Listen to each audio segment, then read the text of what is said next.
I can't believe you don't like horror stuff though. I I don't know. I think a lot of the good horror movies have like elements of like realism to it. Yeah. And like that's what gets me. Like That's I really don't fuck with like the supernatural shit. I don't fuck with it because like like I kind of believe in oh, some of it. I know a great movie for you then. Caveat, dude. Caveat is a spectacular horror movie that's super real. Oh I've my never heard god. of it. I couldn't even believe I discovered the movie. I have to look at I got deep into it. I'm gonna Google it. So it's like a full psychological horror movie, right? And then there's like the tiniest smidge of like supernatural, like right at the end. And like, because the whole movie is like full in your head horror, right? It's like full that could happen. Like, so it's this dude, right? And he loses his memory. Like he goes on a job with this other guy and then he loses his memory because of something on the job. And then the dude that was on the job with him comes to him and hires him basically. And he's like, hey, like I'm leaving my house for a little bit. I need you to go there and I need you to babysit my schizophrenic daughter.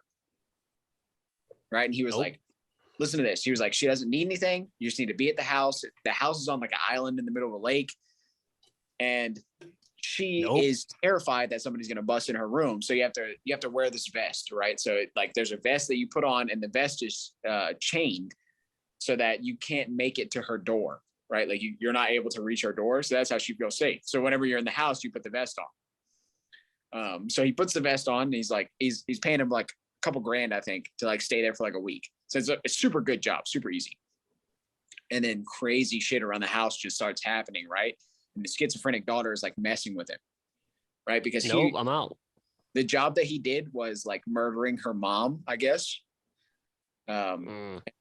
Oh fuck, dude! This movie had me on edge like the whole time. And then at the end, like the supernatural horror, there was like 2 instances of it where it was like fully supernatural, and that's what it just threw you off entirely because it was like the whole movie was just like super real. Like schizophrenic daughter, she's like hunting him in the house while he's fucking chained up with a fucking crossbow, and you're like, oh fuck, he's about to get shot. And then like so he gets the vest off eventually. She's like hunting him with the crossbow and he like goes into her room. So he like knocks her out basically and like straps the vest on her so she can't reach the door. Shit. And then he goes into her room because obviously it's safe because she can't reach the door, right? And she like shoots the crossbow through the door. And I think it like hits him in the leg. Nothing crazy, you know what I'm saying? Just a little leg shot, dude, a little arrow to the knee. And so he like reference. Yeah, he backs up into her bathroom and sees like a vent in the wall and he's like, okay, I'm gonna use this vent. I'm gonna fucking get out of here because it's like a crawl space in the wall. And he goes into this fucking crawl space, dude, and it's dark as fucking there. He's got a little flashlight and he like hears like a little rustling behind him. This is after like a full hour and 15 minutes of just like schizophrenic daughter chasing this dude. And he like turns his flashlight to the fucking left, dude, and like looks behind him like at the end of the tunnel, and you just see like the fucking mom's face, like the murdered fucking mom, just like peeking over the top. It's like very like subtly, like fucking wall peeking in Call of Duty over the top of this fucking ledge. Pale as fuck, eyes just black, and like the biggest fucking, like the most teeth you've ever seen on a person in your fucking life before. You know what I'm saying? Like it's just so many teeth. She's just peeking there, like smiling at him, dude. And then like he just looks at it and he doesn't do the thing where everybody like fucking panics and drops the flashlight. He just fucking like holds the flashlight. You know what I'm saying? Like what you should do realistically, right? So he just fucking freezes and holds the flashlight on her, and like she just fucking like retreats down, and he's like, "Oh fuck!" Like, like do I die by crossbow, or do I go this way where the dead bitch with the fucking teeth is chilled at the end? I'm gonna take the crossbow. No, so he goes the way of the dead bitch, right? Fucking crawls down there and he finds her body, right? So her body like is like lying dead in this little fucking like wall, like enclosed in wall of the fucking house. And she's like clearly dead. You know, she's like looking off to the side and like not looking at him or anything. And she's, you know, like fucking 1,000 yards staring up into the, because she's dead as fuck. She obviously been dead for a while.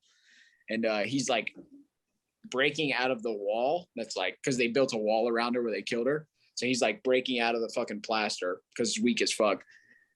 And like he like looks to his right, and then her head has like turned and is like looking at him.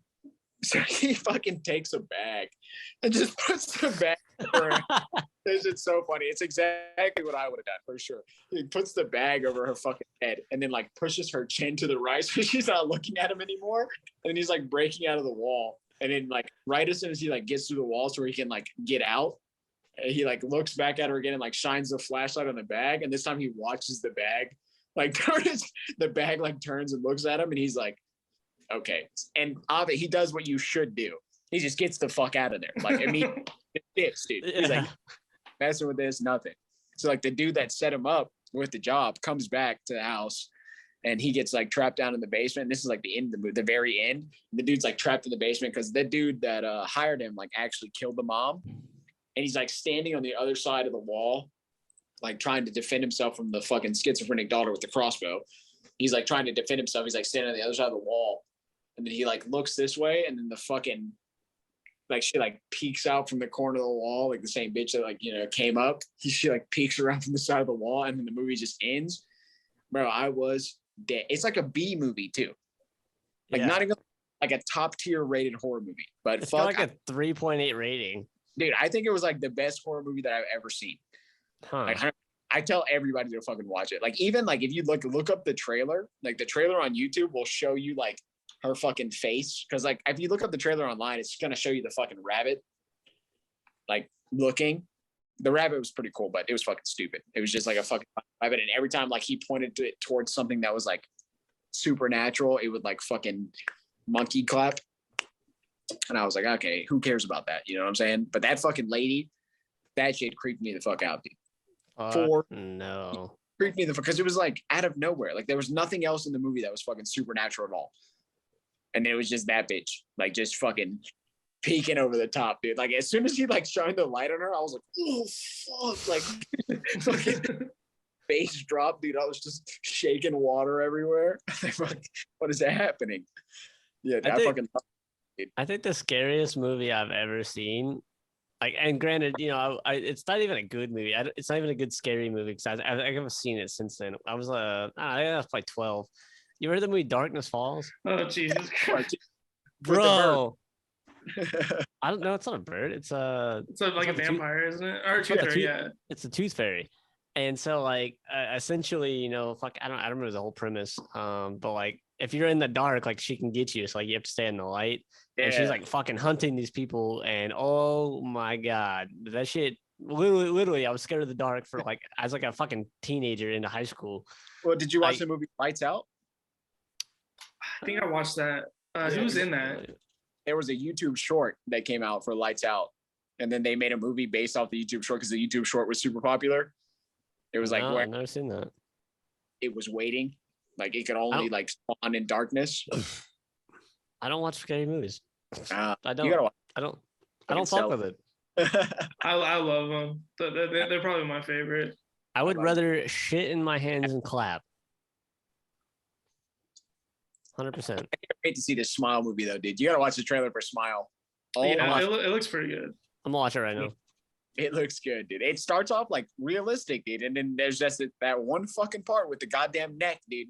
That shit caught me so off guard, dude. That's what I love, dude. I love when movies are super realistic and it just takes that fucking turn like right at the end.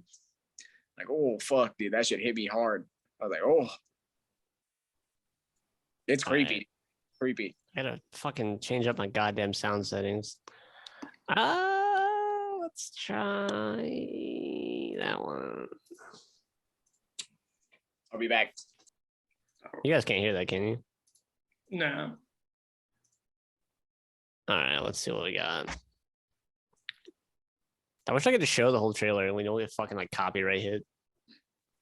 Yeah, I mean, like the last copyright wasn't that bad. Have you seen the trailer? Oh yeah, it looks pretty crazy. I just started it.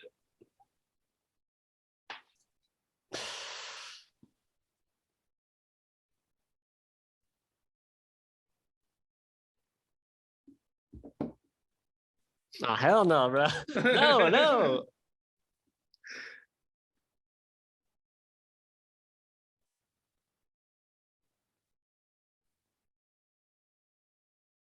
Dude, even the music, I don't like it. I love horror movie music, dude. Just that fucking those loud like pings and shit. It's like on the trailer, it's like ha. Oh yeah, that's true. So good, dude. And what's cool Oh is hell no, dude. Even I'll the tell you- trailer got me. Even the trailer got me going. I'll tell you. Don't go back. Don't go back. No. Don't go back. Ah, what are you doing?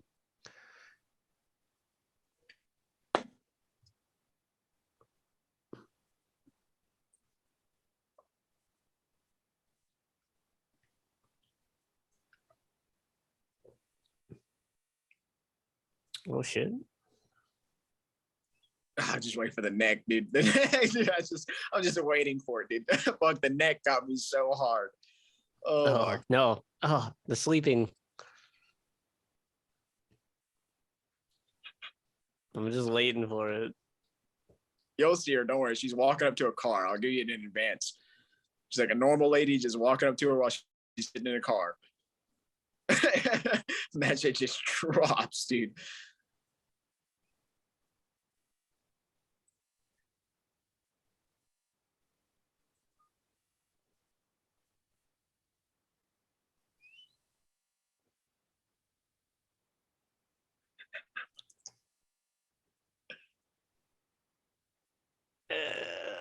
Oh no, dude!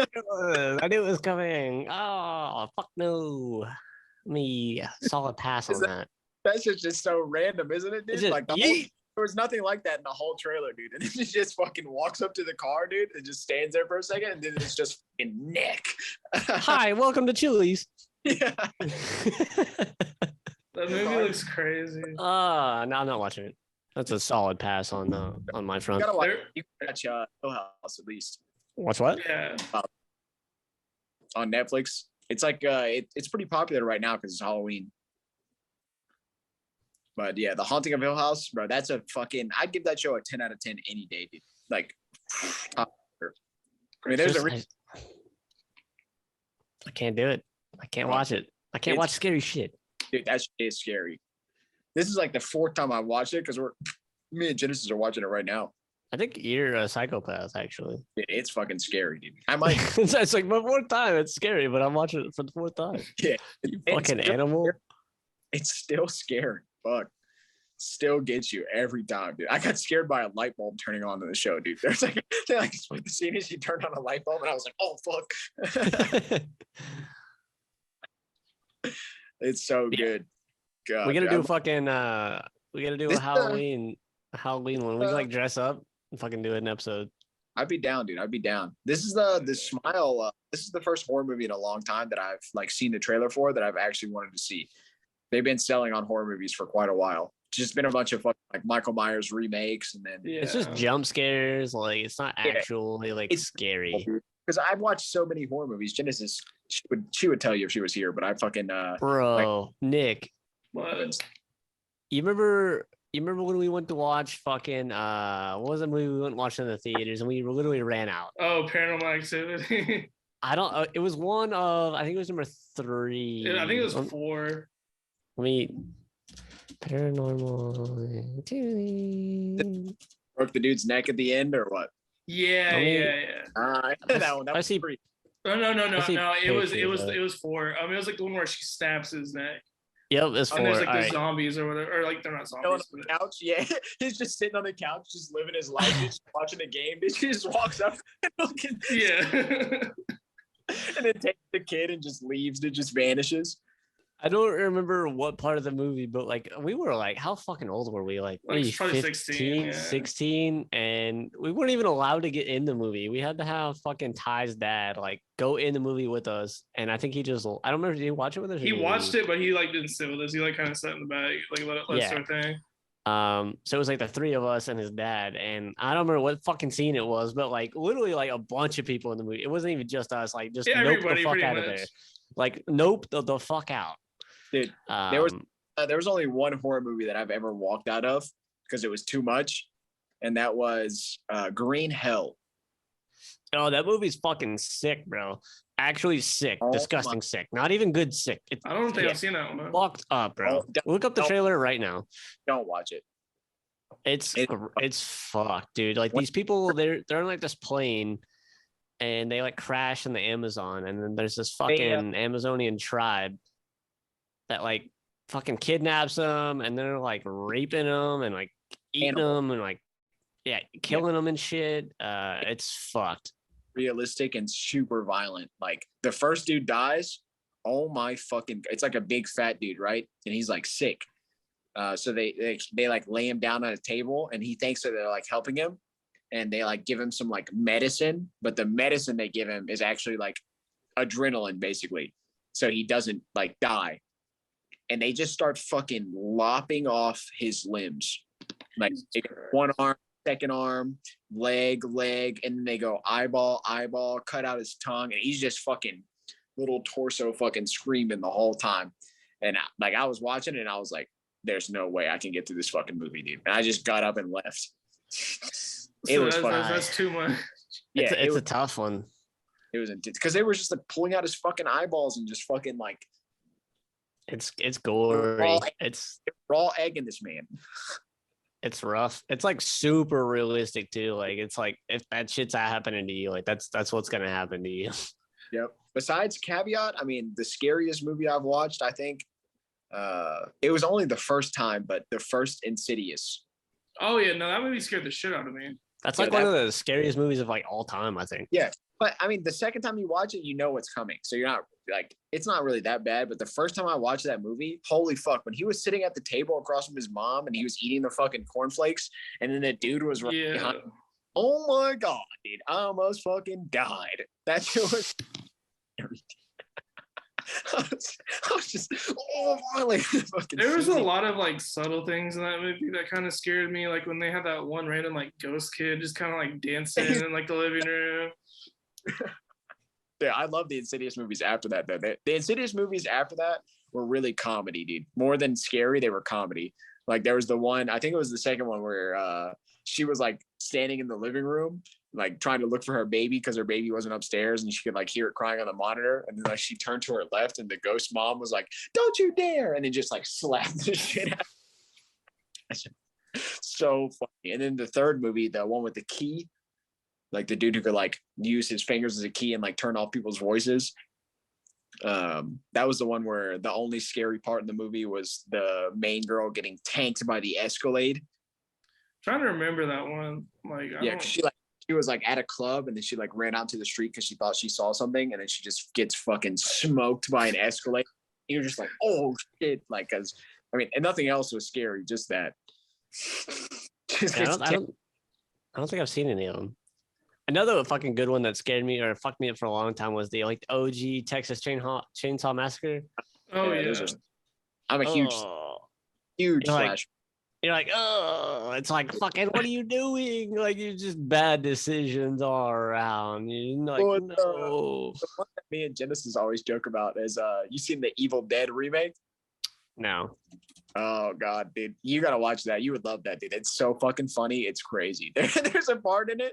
So there's like a sister, right, or a girl, and she's like a drug user.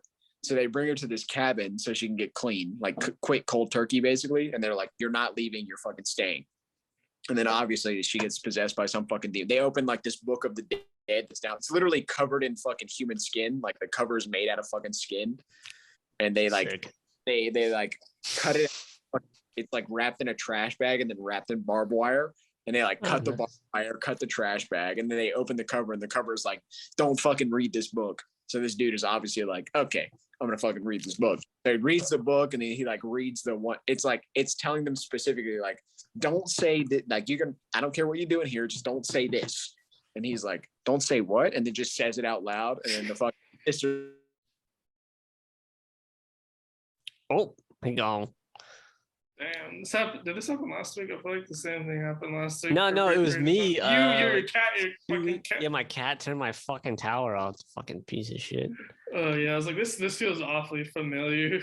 Fucking deja vu. Dude, deja vu, fucking, that shit's weird. It's glitching the Matrix. It is in the Matrix. I don't know. It's like, it freaks me out every time I get it. It's just a slight bit. It's like too far in like your mind to grasp and like grab onto to like what am I like? What's triggering this kind of memory? Yeah. Yeah, like did this actually happen once? Like I think I got deja vu like a week ago, and I was I was at work and I was like, this happened before. Like literally everything that had happened, I was like, this has already happened. I was like, what is going on? Those are like that's the weirdest fucking shit, I think, is when that shit happens. Cause like sometimes I'm like, maybe I've just been in a similar situation so many fucking times. But then sometimes it's like, I've never been in this situation. I think that's probably what it is like, similar situations kind of like, or maybe like your mind is just like thinking like you've done that before. Maybe you could have had a dream about it. See, when it happens like at work or something, I'm like, well, I've been in a lot of different scenarios at work. Like this is probably just like that. Yeah. But then there's sometimes you're like doing something random and like fucking walking down the street and you're like, I don't like it. I've never been to this place before, but I am remembering it. Yeah, you go on vacation for the first time somewhere and you're like, I've been here. There's literally no way. Shit, back to the fucking horror movies on Twitter on that topic. Did you hear about the Jeepers Creepers fucking 3 director? What happened? So like he was a convicted pedophile and he like wrote molestation into the film. Yeah. I like literally just heard about that shit like the other day and I was like, I heard about it. It seemed like I heard about it like a year or two ago, but yeah, I remember first seeing it. I'm like, what the fuck? Yeah, it was literally in the theaters for one night. That's crazy. I remember the first Jeepers Creepers movie, and I was like, fuck Jeepers no. Creepers was like, it was scary, but it wasn't that scary. Like, I don't know, man. Literally, fucking every scary movie almost gets me in some form or fashion, and I'm just like, fucking hard pass. So now what you gotta do is watch just a bunch, and then you'll get kind of like numb to a lot of the tactics. Yeah, like I was saying earlier, a lot of like newer scary movies are just like jump scares. Welcome back, Jack. I'm back. Sorry, my phone died. Jeez, fucking casual. Just fix it in post, all right? Yeah. What are you talking about? We don't have no fucking editor. No, but what I was talking about, again, my bad, was Evil Dead. And why you would like it is it's like shadowed in so much comedy, dude.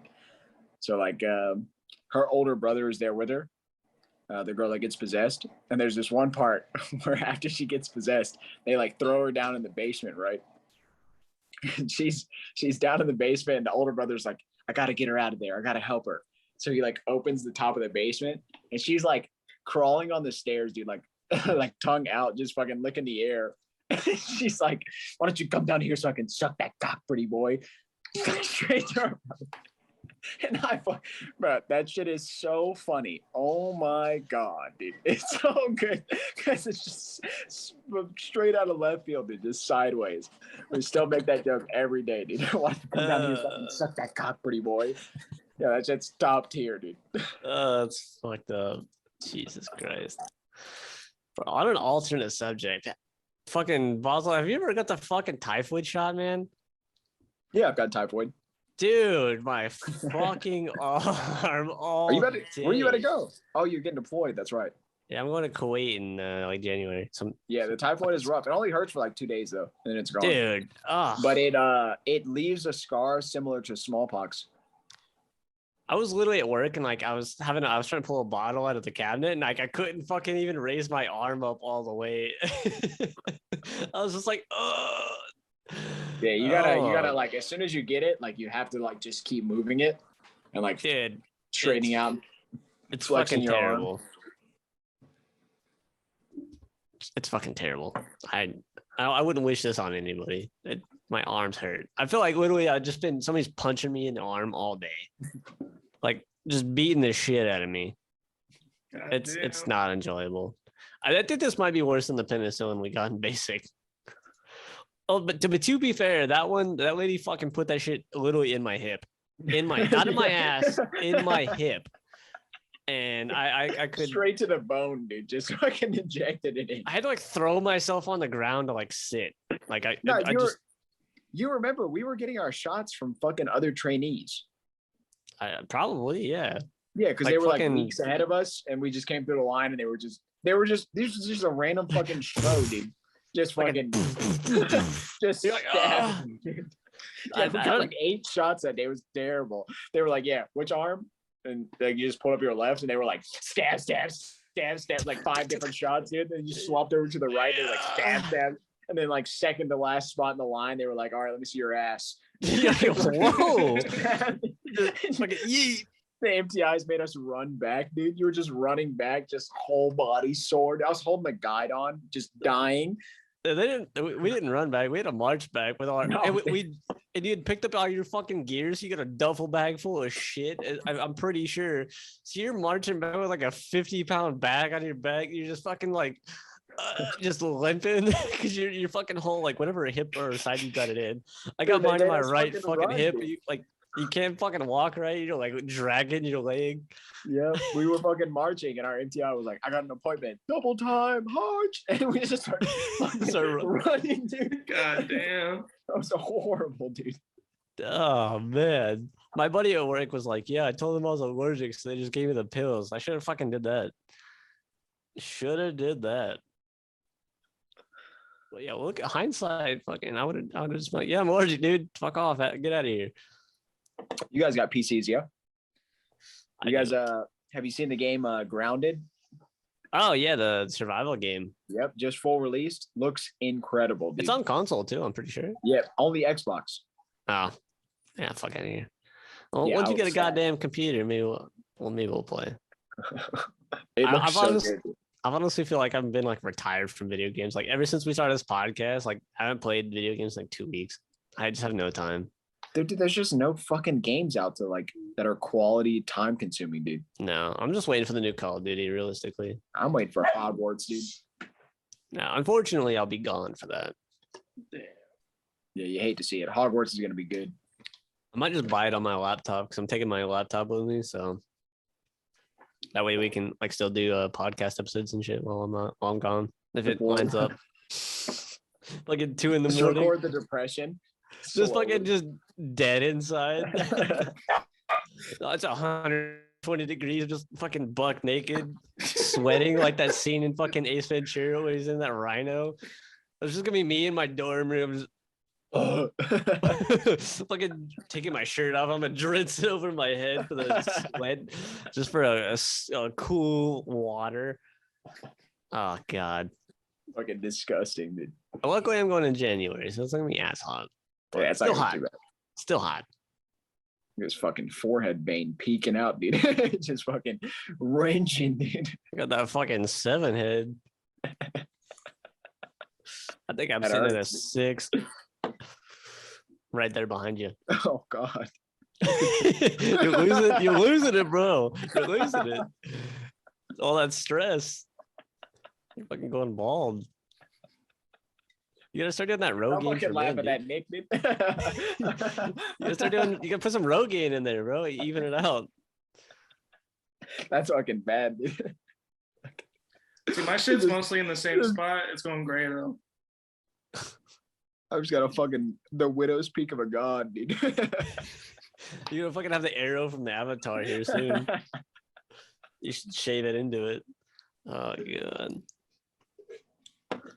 I should get it lined up, dude. Just fucking just chop all this off, dude. Go away, man.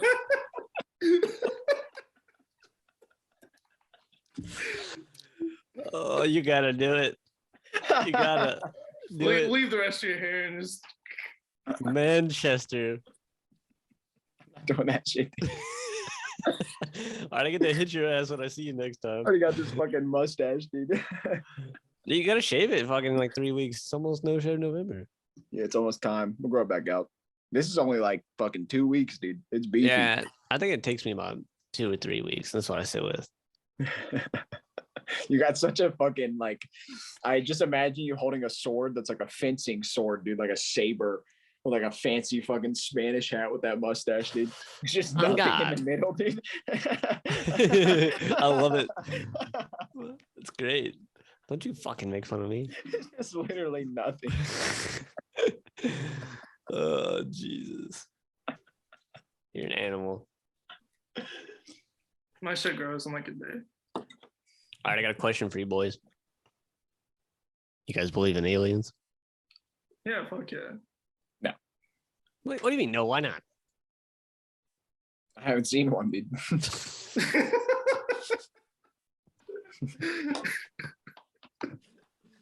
Oh no. Jesus. Like you for real don't believe them? No, absolutely not. I hate you. That's crazy. I hate you so much. I'm really just gonna beat my head against the microphone. Dude, until they are more than hypothetical, I can't do it. I mean, we'll never see them. It's like I was like reading up on this thing how it's like we don't want to show ourselves to aliens really, and they don't want to show because it's like mutually assured destruction because there's no way to communicate. So you don't know if they're friendly or if they're trying to attack you. So your only option really is to attack them first. Dude, well, Neil deGrasse Tyson. Is he the one that talks about the Columbus theory? Everything, yeah. He talks about a lot of stuff. Very, very famous. I don't think he's a physicist. Stephen Hawking. But he's a famous scientist. Hawking definitely would have discussed the Columbus theory, unfortunately, but he died. It was one of the two of them. Yeah, Neil deGrasse Tyson, he said that there's more of a chance of us being in a simulation than there is us encountering aliens.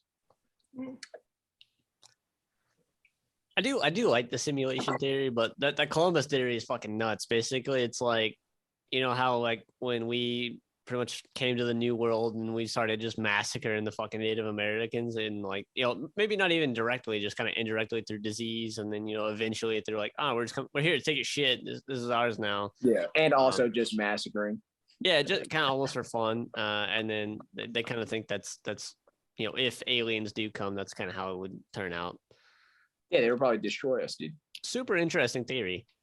Yeah, like if something had travel, like if something had space travel, there are millions of years. Yeah, they would fucking decimate us, dude.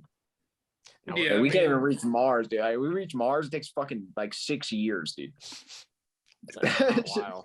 I was reading like that a society that's like that advanced probably doesn't have a lot of war, and they all work. Yeah. They had to work together like so much.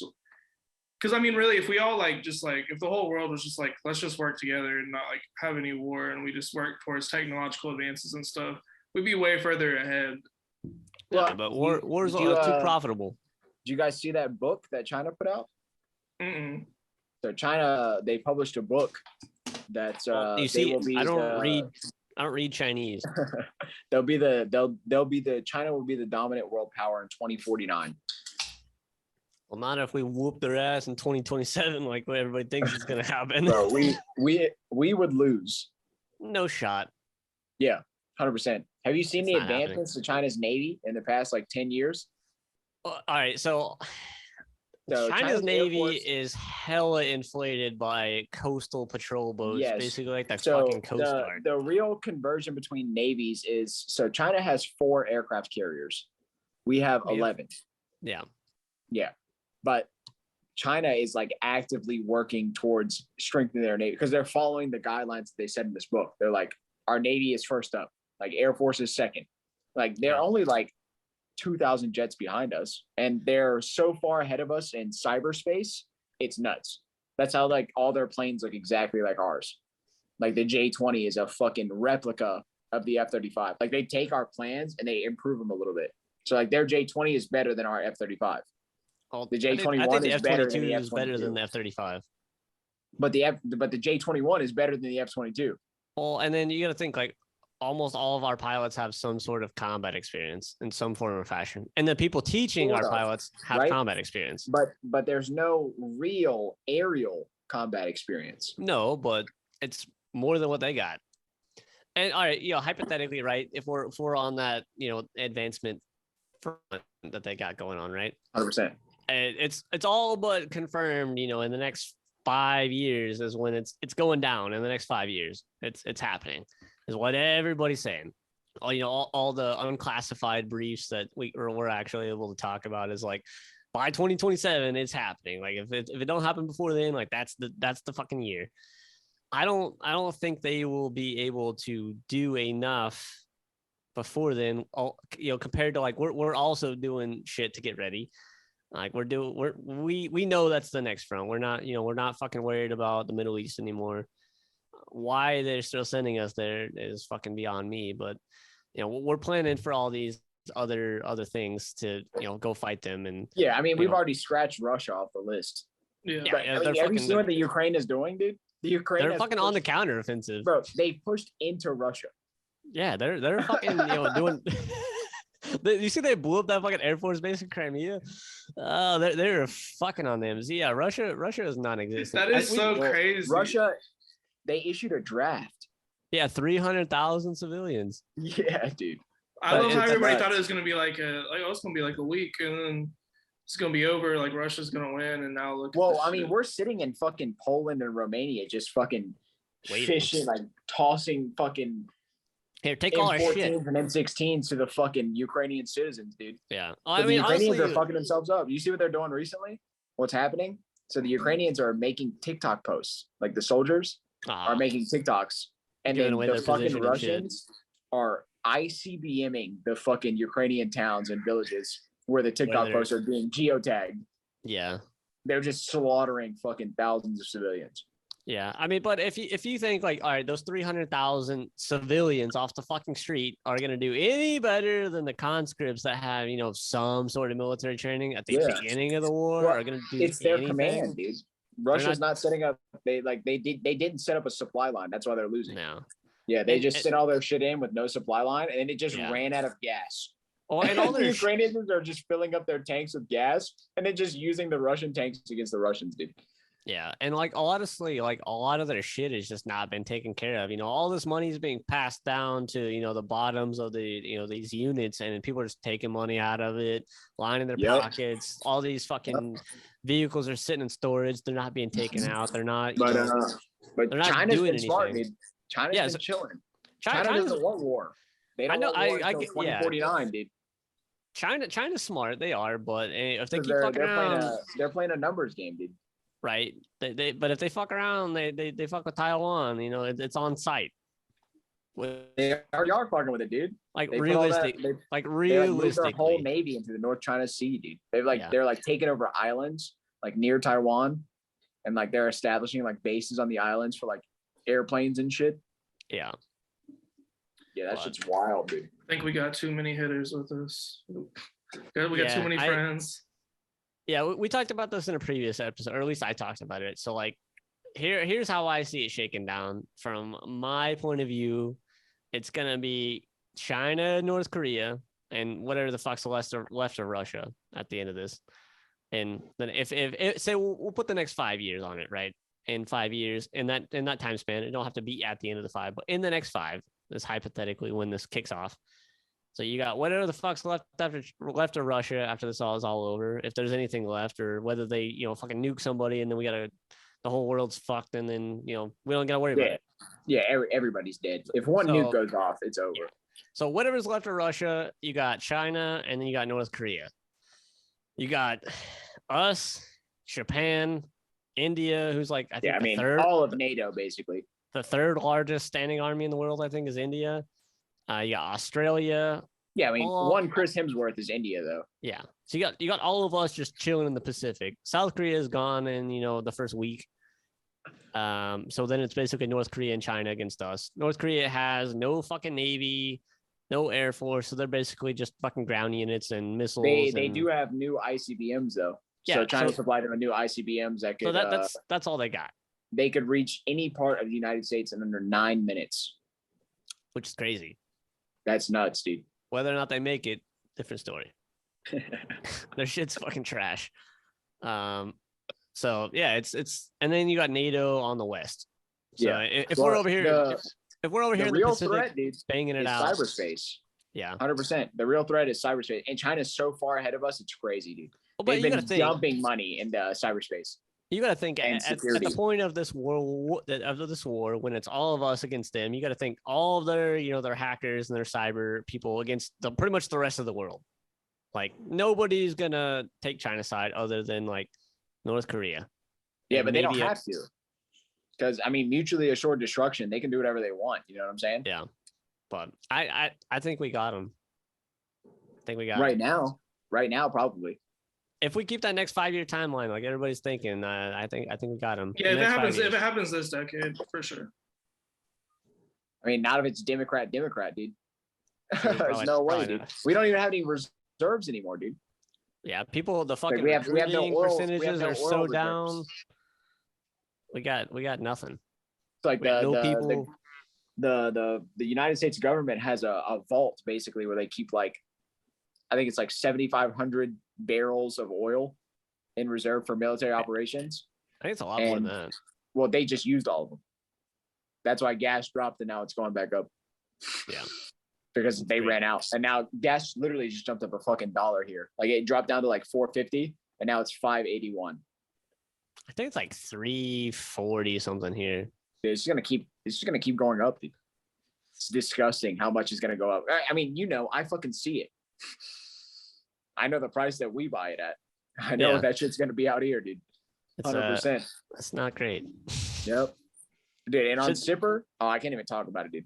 But No. let me stop myself there, dude.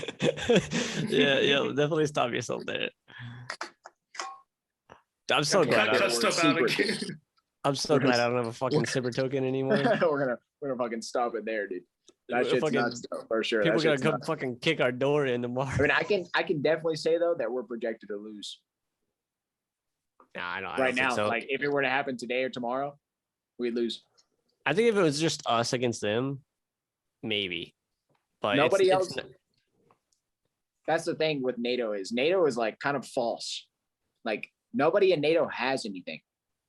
Well, so like the thing is, right? If they don't help us, right? Hypothetically, if it's just us and our Pacific allies are going to, they have to. They can literally help, have to. but they have nothing to help with. You know what Money, I'm saying? Like, fucking people. So we supply 80% of the planes in NATO's air force. Well, then they're gonna be fucking giving them back. 90% of the nukes in NATO's They're gonna be giving air them force. back. No, I mean it's just ours, Like Yeah, we make up don't that launch the 90%. motherfuckers then. You know what I'm saying? Like the comparison is like the UK, like they have like 200 nukes. We have 5,000.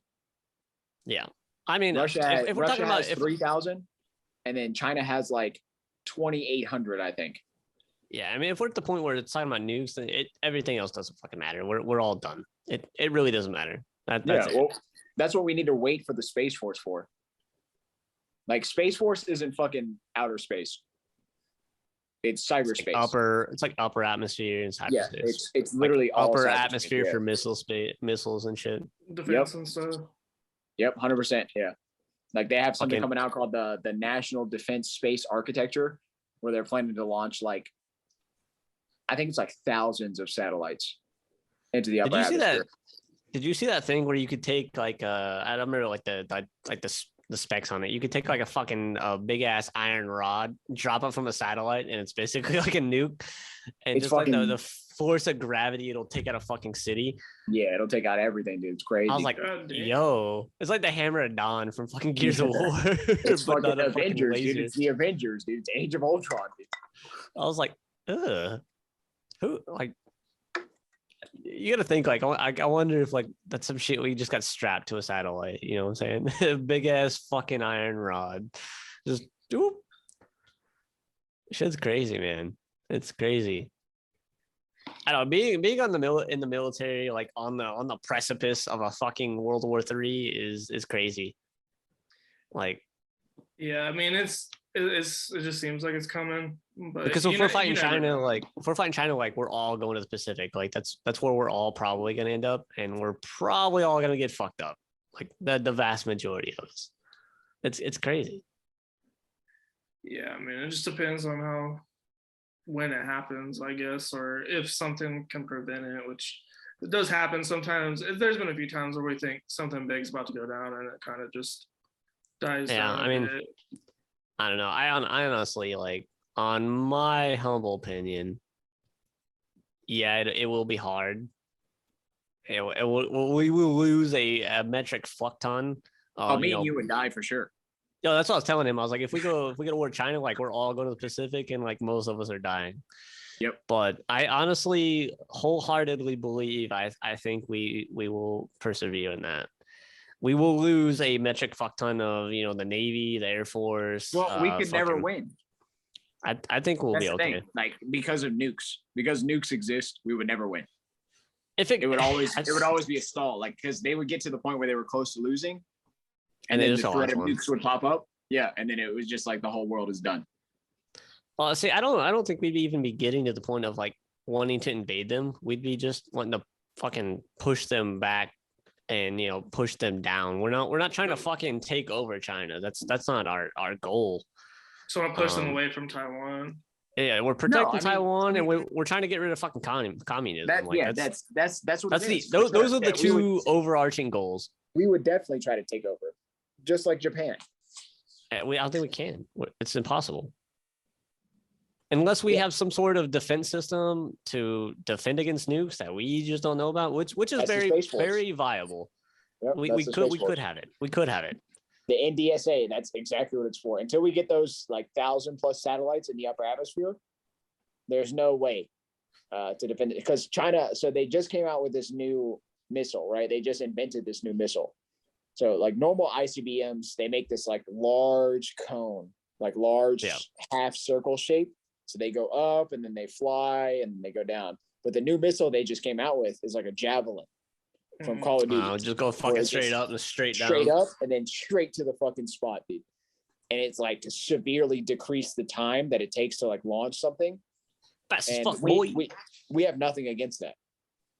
Like the Patriot system, no, that shit's not working. No. For sure, that shit's not working. I mean, the Patriot system is savage, but it's all right. It's not blocking that, dude. There has to we have to have something. There's no goddamn way. Like I don't believe it. So after they made that missile is when they put out that book. So like they literally fucking evil fucking genius their plan. Like a fucking it's like a fucking an action movie. Yeah, like a fucking memoir of like what we're gonna do. Yeah, and there's actually no way for us to stop it. Like, because any plans that we make to stop it, China already has. We have no defense in cyber to like plan anything that they can't get a hold of. I think we'll be all right. That shit's nuts, dude. I'd bet the farm on it. I'd bet the farm on it. I don't know. I got more confidence in us than you do, I guess. I don't know. I guess I work with us, dude. Yeah, so do I. Bunch of fucking retards. All due respect, there's a fucking bunch of idiots in the military. This is a metric. We're more concerned with getting fucking beards than we are about protecting the goddamn country, dude. Getting beards and fucking 3-ply toilet paper. Yeah, I'm a big spokesman on that. I don't give a shit about the goddamn blind company that they use to make it. That's cool and all. I respect it, but fuck, dude, my ass hurts at work. I'm tired of 1-ply toilet paper. Yeah, I'm sick of it. That shit is bad. It's like fucking sandpaper. Oh, dear Lord. I almost would rather just shit outside and not wipe. Yeah, buddy, you got to wrap that shit around your hand like 800 fucking times, dude. You're just going. It's an uncomfortable amount of time. Somebody's in the bathroom with you, dude. You're just fucking spinning it. There's like a mountain of. There's a mound of toilet paper in the toilet. It's like touching your ass on how many times you got to wipe. Jesus Christ. You might as well bring your own baby wipes. I'm telling you, if we got bidets, you know how much money that'd save the military? It's never happened, dude. Yeah, no, it makes too much sense. It would save us money. We're not about saving money. We like to blow all of our money on dumbass contracts. We just want to get gouged by the highest fucking bidder on some cheap ass shit, and then we're gonna use this, and it's gonna fuck over thousands of people, and like the stupid ass earplug thing scandal that we had going on.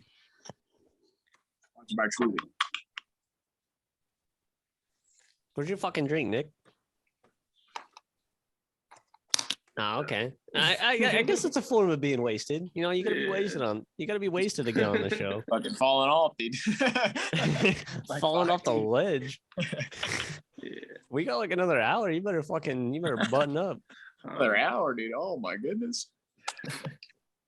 You better strap in. All right. Get the fucking post, dude. We're gonna have Boswell for another fucking 8 minutes tops, dude.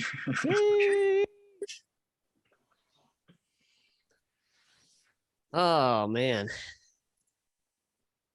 Basil, what's your one hot take? What you got My hot take. on life? Anything? You could have a couple. You know, if you got more than one.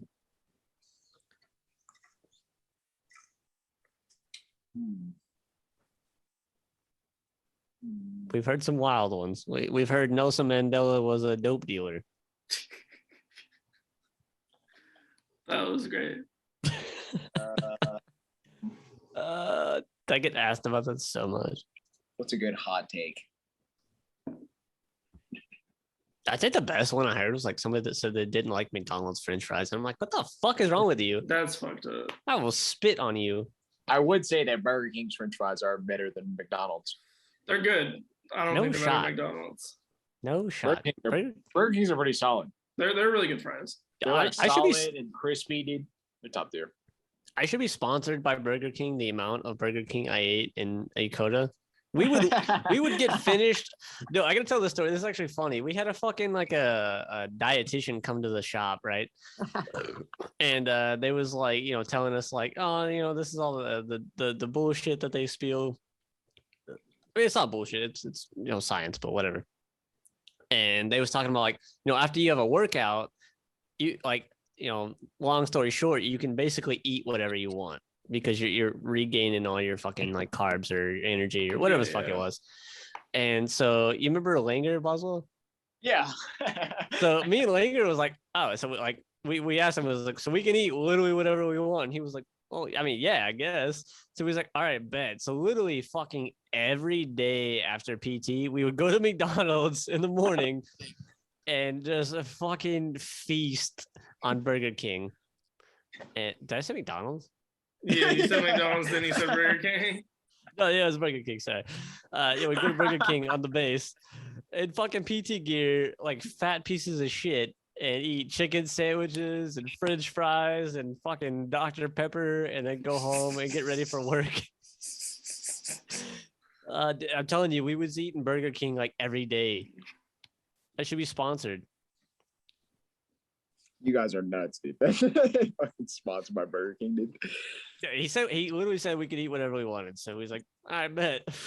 Yeah, I should be sponsored by 7-Eleven. I went to Oh, 7-Eleven in Japan literally every fucking day. 7-Eleven Every day. Different out there. Yeah. I would just walk there, buy like 15 things of food, and then walk back to my dorm and eat everything. It was Dude, those disgusting. corn dogs, Karaage, just fucking beef bulgogi bowls, dude. Gyoza. The little egg salad sandwiches, dude. The fucking marshmallow fluff and strawberry sandwiches. I would do some unspeakable things for some gyoza and cocos right now. Dude, cocos, oh my goodness. Dude. Unspeakable things that I would not be able to a say. Red Bull and a fucking bottle that you can close. With a lid? Yeah. They're ahead of their time. They're ahead of the curve over there. It was top tier, dude. It was top tier. Or a fucking bottle of ginger, dude. The hangover recovery. They had a whole fucking rack. As soon as you walked into 7-Eleven in Japan, like the first thing you saw was this fucking rack of different shot bottles that were all hangover recoveries, dude. Damn. They'd be like drinking out turmeric and ginger and like shots of shit. And like they work? Yeah. Everything worked. Yeah, Japan, I'm telling you, they're ahead. They're fucking ahead. I don't know how many times we went out to the fucking bars, like during the week, even during the week, these motherfuckers would be out there in suits in the bar. Like they'd got off work like 6 p.m., fucking wasted, passed out in like a booth, like a couple of them, just absolutely fucking schmacked by like 10 o'clock. Like doing karaoke, like acting a goddamn fool out there. Just hammered. They drink like a motherfucker. That's they get off work and that's what they do. And they smoke cigarettes like crazy. They have vending machines with cigarettes in it, like on the side of the road. They got vending machines with used panties in them. Not even joking. You want some used panties? Like if it costs you like $250, like fucking get after it. The place is weird, bro. Japan is a weird place. I remember I went to fucking one of my coworkers. You remember Fields? Yeah, I remember Fields. I still talk to Fields. he took me to it was like a sex store. It was like 5 fucking stories. And like each story had different shit. Like one story would be like porn. Like the second story would be like toys. The third story would be like fucking outfits. The fourth story would be like I'm trying to remember what was all in there. But like you could get a sword like toy for a woman. Like it had a handle that you could grip with 2 hands. Jesus Christ. It was some shit you would see on fucking Lord of the Rings, like that the elves would use, like their double-handed fucking swords that you see in the movie. I'm like, yo, it'd be wild out here. You can buy a whole silicone ass. Jesus Christ. I mean, you can get that here, but like that was like the first time I seen it. I was like, yo, what are y'all doing? They be wilding out there, man. Straight wilding. Oh my goodness, that's top tier, dude. Japan's just a crazy place. Like you go to the bars, you get fucking robbed by Nigerians, like fucking. You remember when Ooch got jumped? We were all out of the bars and Ooch got. Didn't he like jumped piece by, that fucking dude out? Like, Nigerians. didn't he piece one of them out like really bad? Yep, he knocked one out super hard. Yeah, I think I've heard that story. I don't remember exactly how it went though. Yep. Well, he was just walking out of the bar, and one of them tried to like get him to like go to a club or something, and he was like, "No, fuck you." And then like a squad of them pulled up. he knocked the first one out, and then he just got beat the fuck up by like 5 people, dude. God and he came damn. walking up to us afterwards and was like, "Yo, I just got fucking jumped." Dude, they're crazy out there, man. They're everywhere. I remember one time we went to Yokosuka. It was like me and Carol Rivera and I think Martinez. Yeah. And we went down there, we got a hotel, right? Yeah. And we go to this club and so like we're sitting there and like it's us and then there's these 2 other white dudes in the corner. And we was like, all right, they're either Russians or they're OSI. And like they each got a girl and they're just sitting there. And it's like this bar has like a pull-up bar in the middle of the dance floor, and there's a bar and there's like a dartboard, right? So we all get drinks, and one of the dudes, I think it was Rivera, he's not drinking, so he just gets like a Red Bull. So it's just me, Carol, and Martinez drinking. And I get a Moscow Mule, and it's in like it's like a tall glass. It's like tall and like fucking, I don't know, that around. It's like a fucking thick boy, and they fill that shit half vodka, half ginger ale. There's no fucking mixing. It's majority vodka. And so like I'm like, oh. So I'm like struggling to get this first one down, and like we're playing darts. And I remember I set my drink down at the table. I go to fucking throw. I come back, my drink's full, and I'm like, I look at Martinez's drink, his shit's empty. I'm like, I almost hit that motherfucker. I was like, you son of a bitch. I was literally trying to get rid of this drink so I didn't have to fucking drink it anymore. So I get something else because it was fucking terrible. Fucking piece of shit. Martinez, if you're watching this, I fucking hate you. So like the fucking night goes on a little bit, and as a bunch of Japanese people start coming in, so like shit starts to get kind of wild. And I remember Carol. You remember Carol, right, Boswell? Oh, absolutely. So Carol is fucked up at this point. This man is a monster, absolute monster. And he's like my size, right? So like he's just gone. And I look over, this man's doing pull-ups in the middle of the dance floor with a cigarette in his mouth, just fucking ripping them. And I was like, yo, my man, just getting after it. People were just sitting there watching him. I was like something out of a movie. And so we end up leaving because the 2 fucking OSI Russian dudes in the corner were freaking us out because they just kept looking at us the whole night. It was weird. So he's like, all right, we're fucking out of here. And so we had never been down to Yokosuka, so we're like Googling clubs or bars or whatever. So like we're trying to find different spots. And we come to this one spot and we find this fucking wallet on the ground. There's like a whole dick ton of yen in this wallet, like a lot. Like probably $500, $1,000 US dollars worth of yen in this wallet. And we're like, like looking around, there's like people standing outside the clubs. Like we walk up and like, hey, is this yours? And they're like, nah. They fucking didn't know what the fuck that they was talking to us. So they was doing the whole fucking, we don't speak English type shit. Like, how Japanese people do. So wait, we look up to like the nearest fucking police station. We take it over there, and they're like, "Oh, the cop was going crazy, like, because he was like excited that we brought this dude's wallet to him, and was like taking down his information because he wanted to like give him a Carol reward. He never got nothing from him, but that was that's all I'm really gonna talk about. But yeah, that was a fucking nuts night. We had I would assume we had a run in with the Yakuza. We were making our way after that to our next destination. I think we found another club that we wanted to check out off of fucking Google. And there's all these dudes in suits on this one corner and across the street on another corner. And they're like trying to like get us to like come in their place and like come talk to them. We're just like, nope, like we just fucking head down. Like we're keeping it moving. No shot. And you ain't fucking around out there. They wanted to fucking murder you, dude.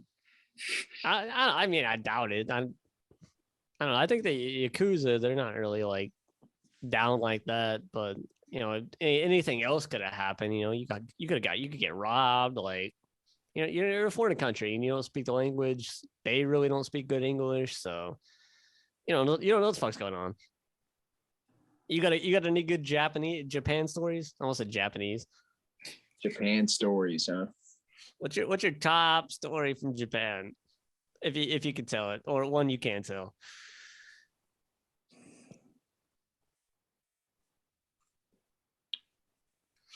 Yeah, you got none you can tell.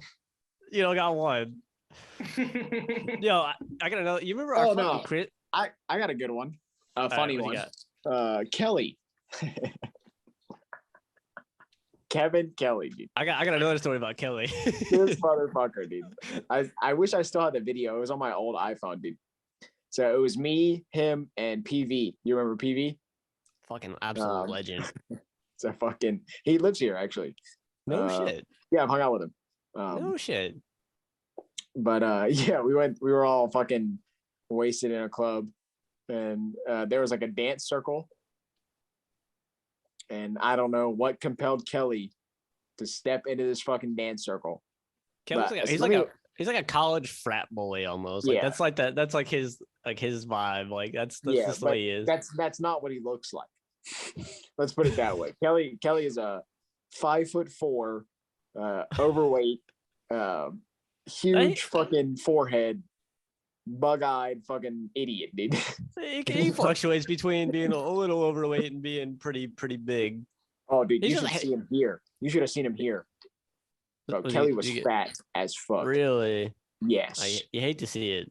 Yo, like I'm talking like 280, like fat. Yeah, he was in shape in Japan. Kelly was large. Yeah. Well, he came here and just stopped working out. Like entirely. He was just fucking massive. But yeah, I got a video. He stepped in this fucking dance circle, dude. And it was the most embarrassing thing I had ever seen in my fucking life, dude. Like the dance circle literally disbanded. God. Because it was so fucking awkward and cringy. Like I don't even know what he was doing, dude. But it wasn't good. All right, it wasn't even close. It wasn't even like trying. Like if a human being stepped into a circle of people and was expected to dance and tried to dance, Kelly was way worse than any human being on the planet. It was so bad, and I got it all on video, dude. Oh my god, I was just like in the video, you can't even hear the music because you just hear me fucking cackling in the background. I was fucking loud, dude. Oh my god, I was dying at how bad this man was. He picked up like a fucking sweat towel off the ground and was like spinning it around in his hand while he was like spinning in a circle. And it was so disgusting, dude. There was like sweat flicking off the towel into the crowd. You just like see people in the video like fucking like fucking running away, dude. Oh my god. Those poor Japanese people, man. And you see PV in the video just fucking rolling, laughing on the side. Oh my god. Because PV was like in the dance circle like just before Kelly, just fucking killing it, you know what I'm saying? Crushing it. And then Kelly hops in, dude. I don't know why he hopped in, dude. Somebody must have pushed him or something, dude. He probably He had lost a no bet. business being there, dude. Yeah. At that point, he had no business being alive after that, dude. There was no reason for him to be there. Oh my goodness. I hope he watches this too, that little fuck. Right. You remember our Christmas party at the last one we had a dog pound before we got banned? Fucking Carol, dude, with the strippers. Oh, all right. This shit's crazy. So we had this building, right? That these people on base let us have our Christmas party at, right? It's like POL Christmas parties are like fucking legendary, like nuts. And so my best fucking friend and his name is Carol. And Ooch, the guy you were talking about earlier, like a jump by the Nigerians. So these two show up in Christmas like pajama suits, like they were pretty dope. I don't know what the fuck they got them, but they weren't like twinning, but they were like the same shit but different patterns. They each had a fucking stripper with them, showing up to a work Christmas party. Like imagine like a company Christmas party, but like way like crazier, right? Everybody's got their kids and their wives there, and like the single dudes are just fucking shots and like going nuts. So they show up, and I think Carol brings a bottle of absinthe. If you've ever had that shit, I would rather die than have any of that ever again. My favorite liquor, dude. So like that's like the first, and they show up already fucked up because they were Carol pre-gaming. Fucked. They were pre-gaming in the dorms like tequila, and he had a flask of tequila in his fucking suit. So they show up obliterated, and everybody else at the party is like on their way. They're getting there. We're all fucking having fun. As soon as they show up is like when it started, we crest the peak already. So like they show up, we're sitting at this table, fucking, you remember Fouché? Yeah, Fouché kissing everybody too, dude. This big motherfucker. Imagine so like was like 240. Like 6 foot something, like built like a brick 6'3", 6'4". He was massive, dude. And but like a teddy bear. Was finding out he was an identical twin.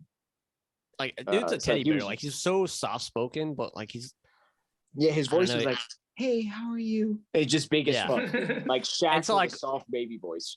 And so we're like feeding him shots. Like we all do like an absence shot. I almost threw up, and like we're telling Fouché to like he's doing fucking push-ups, and like he just keeps doing push-ups like all night. It's everybody's like, what the fuck are you doing? And like it's fucking chaos. Fucking I think Ooch and Owensby getting a fight in the bathroom. Yeah, that was when Owensby beat up Ooch, dude. You remember that? No, they fought out back, dude.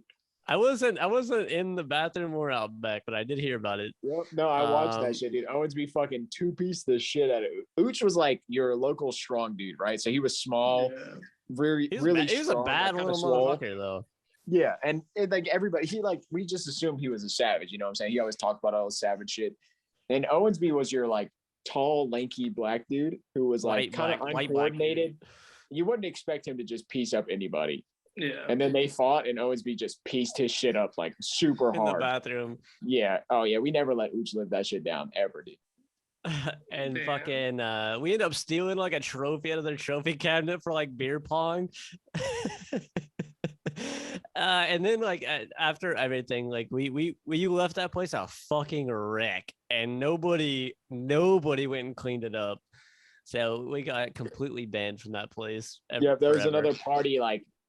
After we ended, there was supposed to be a party at like 8 a.m, and we finished at like 6:30, and we just all fucking dipped. I think I took 6 bottles. Vomiting trash and fucking mess, dude. I think I literally took 6 bottles of alcohol. There was so much, like, and nobody was taking it. I was just like, yeet, and fucking. I think I took like the plastic beer pong trophy. I don't remember if we stole that from them or if that was like I still have that shit. I don't know where it's at. It's around here somewhere. Yeah, it was nuts. And dude, our fucking Christmas party last year was pretty good here. We went to the VFW. Obliterated.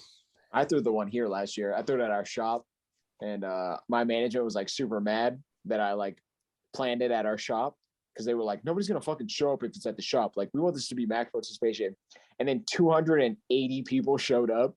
Oh shit! And we were like, dude, we were busted out into the fucking yard, just I fucking so many people. It was crazy. Like everybody bought everybody. And it was just lit as fuck, dude. Everybody was fucking destroyed. I gave out like $6,000 worth of fucking prizes. And they were like, "Where'd you get this money?" And I was like, "Mind your fucking business." I gave out like PS5s, Xbox X's, dude, when they first dropped. It was wild, dude. People were fucking lit. I gave out like Pokemon cards. People were pulling like Charizards and shit out of them. Everybody was hype as fuck, dude. It was fucking sick, dude. Yeah, it was sick. It was a sick Christmas party. Oh yeah. Yep. And then my manager like disbanded the FAC afterwards. They're like, "No, we don't want this shit happening," because we fucking decimated the shop, dude. There were people like taking shots on top of R11s and shit. Like, it was so funny, dude. You love to see it. Nick, you might have to come up for our Christmas party. Oh hell yeah. That'd be dope. Yeah, I think we're doing it at the VFW again. And we got more money this year. So more money, more problems. Dude, ours is gonna be at a casino this year, I'm pretty sure. Ooh. We're gonna rent out the ballroom at a casino. That'd be tight. Everybody be fucking somebody's losing their entire life savings. Dude, I've always planned Christmas parties, dude. I've never like been able to just attend it. So I'm not planning it this year, which is gonna be great because I'll be able to like me and Genesis will be able to fucking actually go to it. Yeah, and actually have fun. Yeah. Because that shit's a hassle, dude, when you're in charge of it. Like I did the last one at Yokota. The one in the fucking bottom of the tower that was absolute dog shit. Yeah, it was bad. I didn't even go. Dude, they didn't let me spend any fucking money, dude.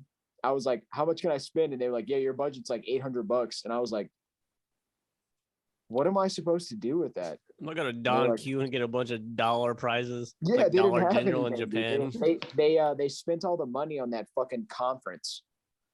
The one that they did for the AFPET award. Oh, the API? Yeah. How did they spend all their money on that? Apparently they bought a bunch of like videography equipment and shit. And we lost. We lost. We did lose, confirmed. You know, the crazy thing, as soon as we left, they ended up winning the next year. I was like, you motherfuckers, bro. I was there for that. We almost like three-peated. Yeah, I was there when they won though. But you don't get anything for it. I got a ribbon. Actually, I got two. You can't even use it though, dude. It's the one that shows up as nothing on MPF, dude. No, that's the one we got from the ambassador to Japan. Like he gave us an award. Like you have to look it up. It's like a blue with like two stripes. So, like, you have to order it off the internet. Ah. That's what that one's from. Okay, what's the API one? What's the API one then? I'd have to look. It's like some sort of fucking recognition. It's like an Air Force recognition ribbon or some shit. Fucking whack. Yeah, but I don't know. That one we got from the ambassador is pretty dope. I don't know anybody with that shit. I'm fucking, peacocking around, fucking thick ass ribbon rack. I'm on like 5th row and everybody's like 3. I'm like, yeah, I got a thick one myself. I got 19, dude. That shit's juicy, dude. I showed up to ALS the first time I wore blues. I had my whole thing like decked out, and everybody was just looking. Everybody had like 5 ribbons, dude. And I was just fucking stacked. They were like, "What the fuck?" And I was like, how many people you killed? Don't fucking worry about it. I haven't even been deployed, dude. Fucking bums. Monster. Nick, you got any hot takes tonight? What you got? Hot takes. I know you sitting there. You sit there brewing. I see something in your eyes. What do you? Are you civilian? Yeah. Nick's literally my fucking best friend from back home. Like from high school. Is that an OKC jersey? Oh yeah, Shai Gilgeous-Alexander. Great player. Yeah, we're Thunder fans, unfortunately. Well, unfortunately, in a couple. We're in rebuild mode. Okay. We're getting LeBron James Jr. We're getting Bronny. I don't want him. I don't think he's that good. Nah, maybe we'll get LeBron with him. No, that's what I'm saying. He will go wherever his son goes. Yeah, but I mean, at that point, like he's fucking on his last leg. Like, is he? Yeah, but then we got Shai and Giddey and Chet. Like, Shai Gilgeous-Alexander. We traded like Paul George for him. Who's that? He's like the Thunder's like best player. Shut the fuck up, you troll. I gotta pee. I'm just fucking with you. I'm too high to handle sarcasm. On our Thursday episodes, I get high because I can't. That's why you've just been chilling so hard the whole time. Yeah, Tuesday I got just fucking vanished. Yeah, I'm pretty fucking high right now. That's great. Do you ever get nervous? I used to. Are you single? No, I'm I heard you fucked your girl. Is it true? So fuck you.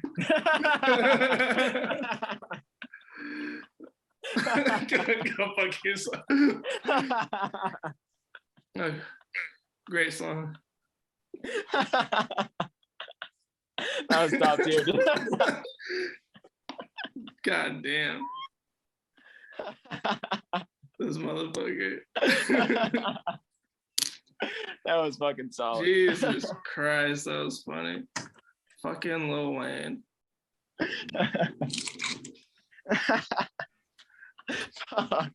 I saw a thing of like the gas pump, you know, it's always asking me a bunch of questions like before you like it lets you fucking pump. It was like, are you high right now? Where are you from? Dude? What's your social? Just trying to get some fucking gas, dude. Yeah, I mean, they be asking you hella questions. Yeah, Costello, you just missed a top tier moment, dude. Top tier. You're gonna have to, when you play it back, you're gonna see it. It's gonna be funny, dude. What I missed? What are we talking about? You know that Drake and Lil Wayne song where he's like, "Are you high right now? Do you ever get nervous?" He was like, I was like, "I'm high right now," and he's like, "You ever get nervous?" And like I started answering, and he's like, "I heard you fucked your girl. Is it true?" I love it. That's a hot take. Drake, top 5 all time. No. Yeah. Like absolutely. rapper, like get the fuck. You're dead to me. Like a rapper that could do everything. Like, yeah, he's not the best. Like that's probably Jay-Z, but all right. I think Drake is like multi-category. I think you would have to like break him down. Like if he was doing like an overall, yeah, okay, I could see it. But if he was like top 5 rapper, fucking no chance. No chance. No. I mean, he's in my top 5. You say Wayne's not number 1? No. He's not number 1, but he's in my top 5. No. Who's number 1? If you say Kendrick, you're a fucking fanboy, dude. Jay-Z and then Kendrick's 2. Oh yeah, dude. I'm so disappointed in both of you, dude. No way you put them above Wayne. Dude. Jay-Z, let's see. I would go Jay-Z, Kendrick. After Kendrick, I would go. Fuck, this is when it gets hard. All right, my top 5. If you can't figure yours out, go ahead. Go with yours first. I'm gonna order them. I'll just top 5, right? Yeah, obviously you got Eminem. He's on Mount fucking Rushmore. I'm gonna go Kendrick, Jay-Z, Kanye, and no. I'm taking Kanye off. I'm going Biggie and then Andre 3000. See, I'd probably have 3000 in there. I'd probably go. I got Jay-Z, like Tupac. Kendrick. Yeah, I got like Tupac and J. Cole sitting like right there on the fucking 6 and 7, like interchangeable. Oh no. I'm gonna go Jay-Z, Kendrick, Andre 3000, Drake, Wayne. Wayne under Drake. No, that wasn't really ordered. That wasn't really ordered. No, yeah, we're not doing particular order. We're just in top 5 because it's like. I mean, Jay-Z's my number 1. I'll just say that. That's wild. You guys are wild. Jay-Z may be a great producer, dude. I don't like Lil Wayne, man. I respect his talent. Like he's really good, but like his music, I just can't. I can't do it. I don't like his voice. It's too whiny for me. I mean, like he's kind of hit or miss for me, at least lately. But early on, he was really, really good. He does have some like ultimate great songs and albums, but like it's like overall, like I really do like Lil Wayne, but like I also really don't like him at the same time. It's his voice. It's his voice for me. It's too whiny.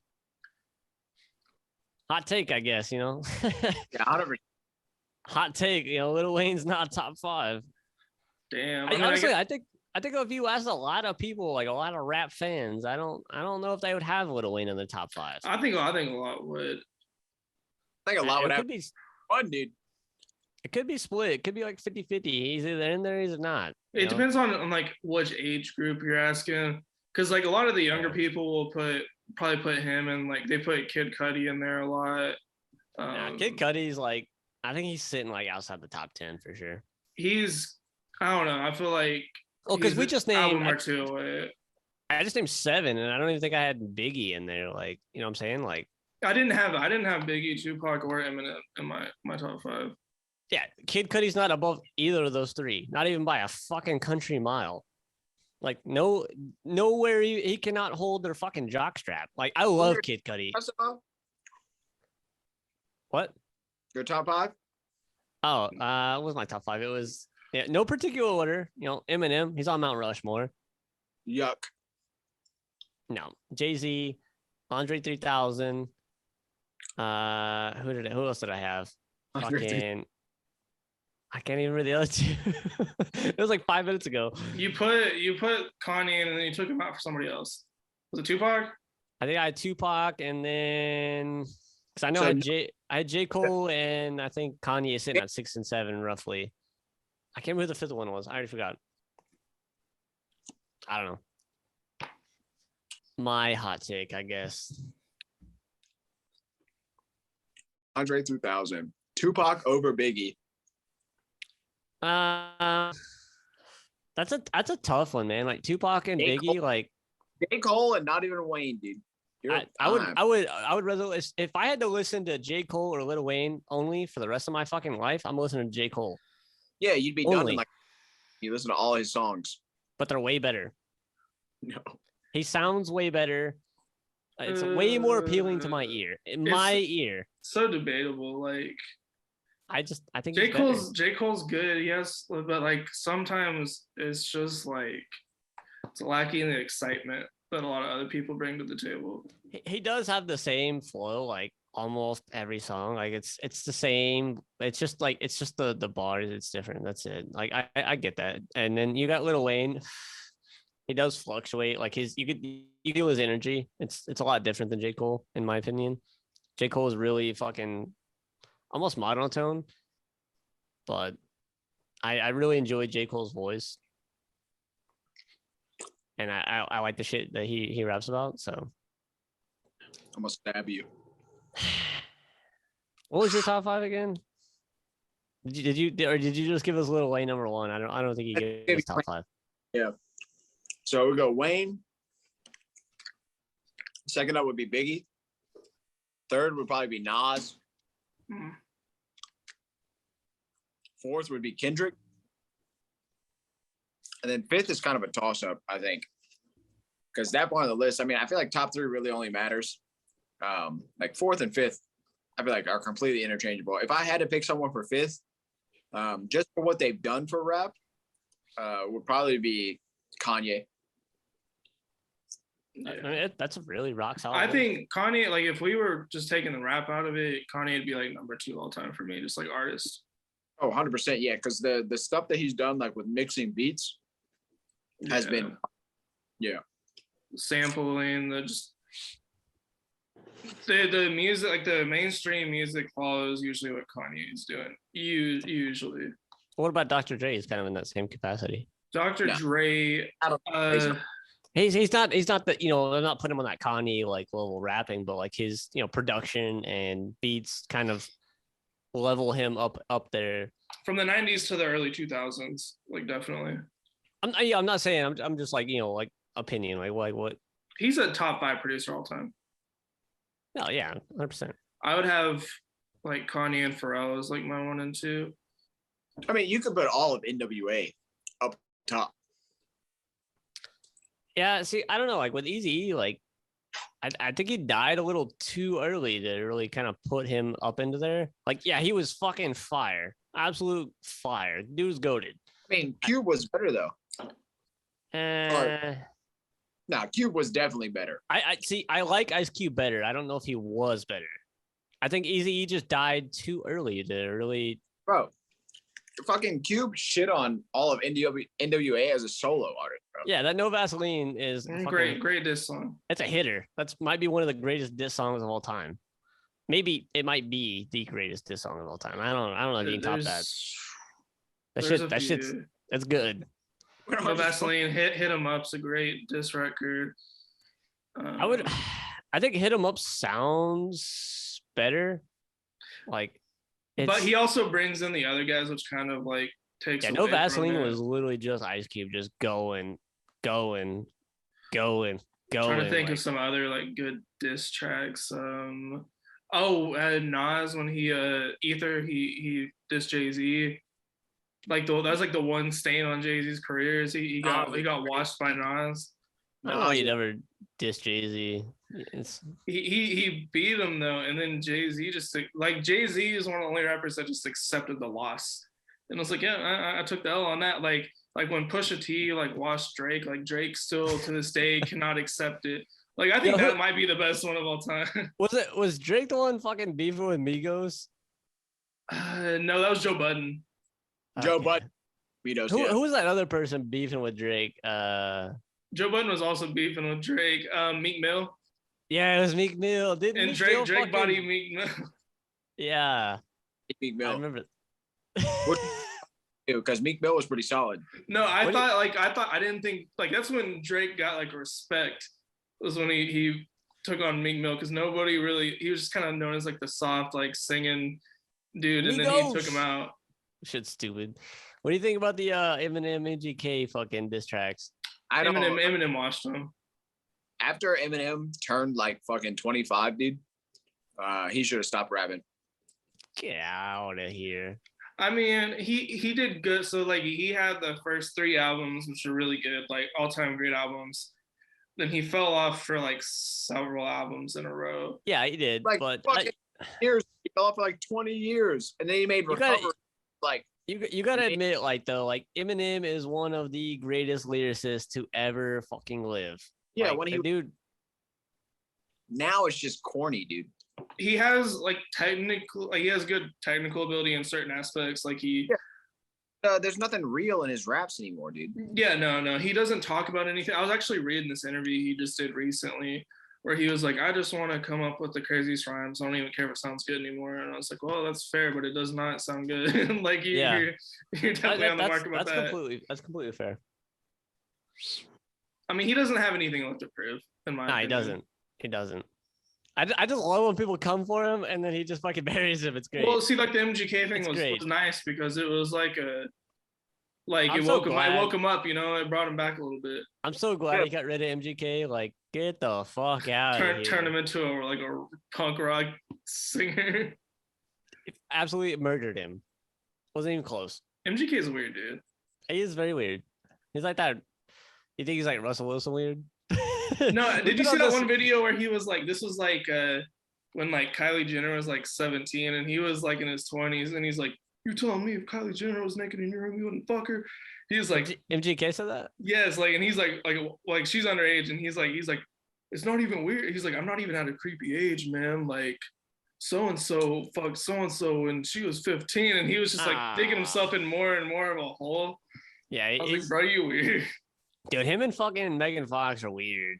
Like almost like they pushing that like satanic level, like doing like weird shit. They're creepy. Yeah.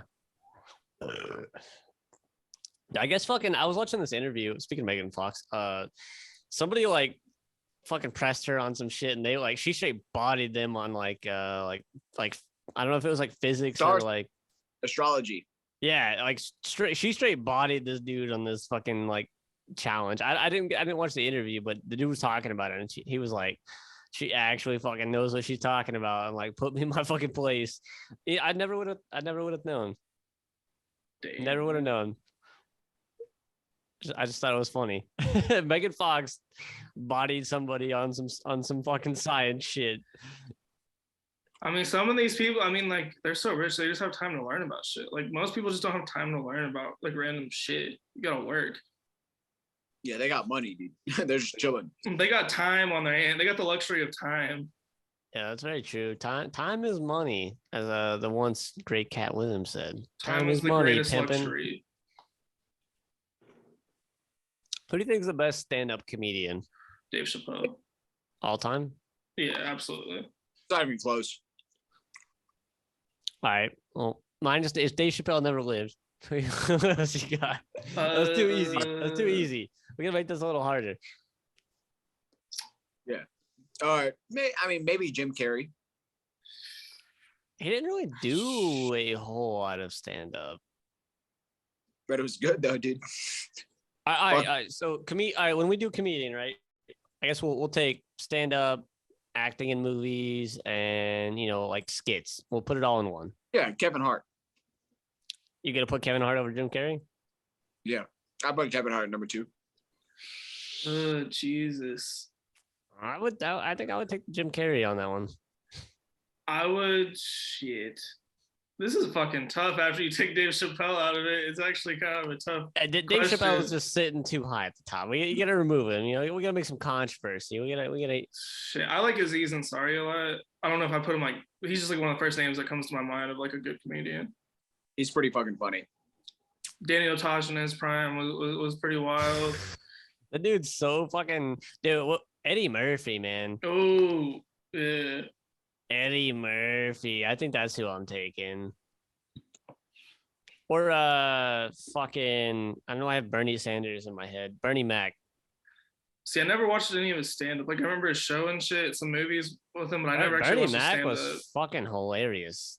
I think I'm gonna take Eddie Murphy. It's if Dave Chappelle is not never existed, I'm gonna take Eddie Murphy.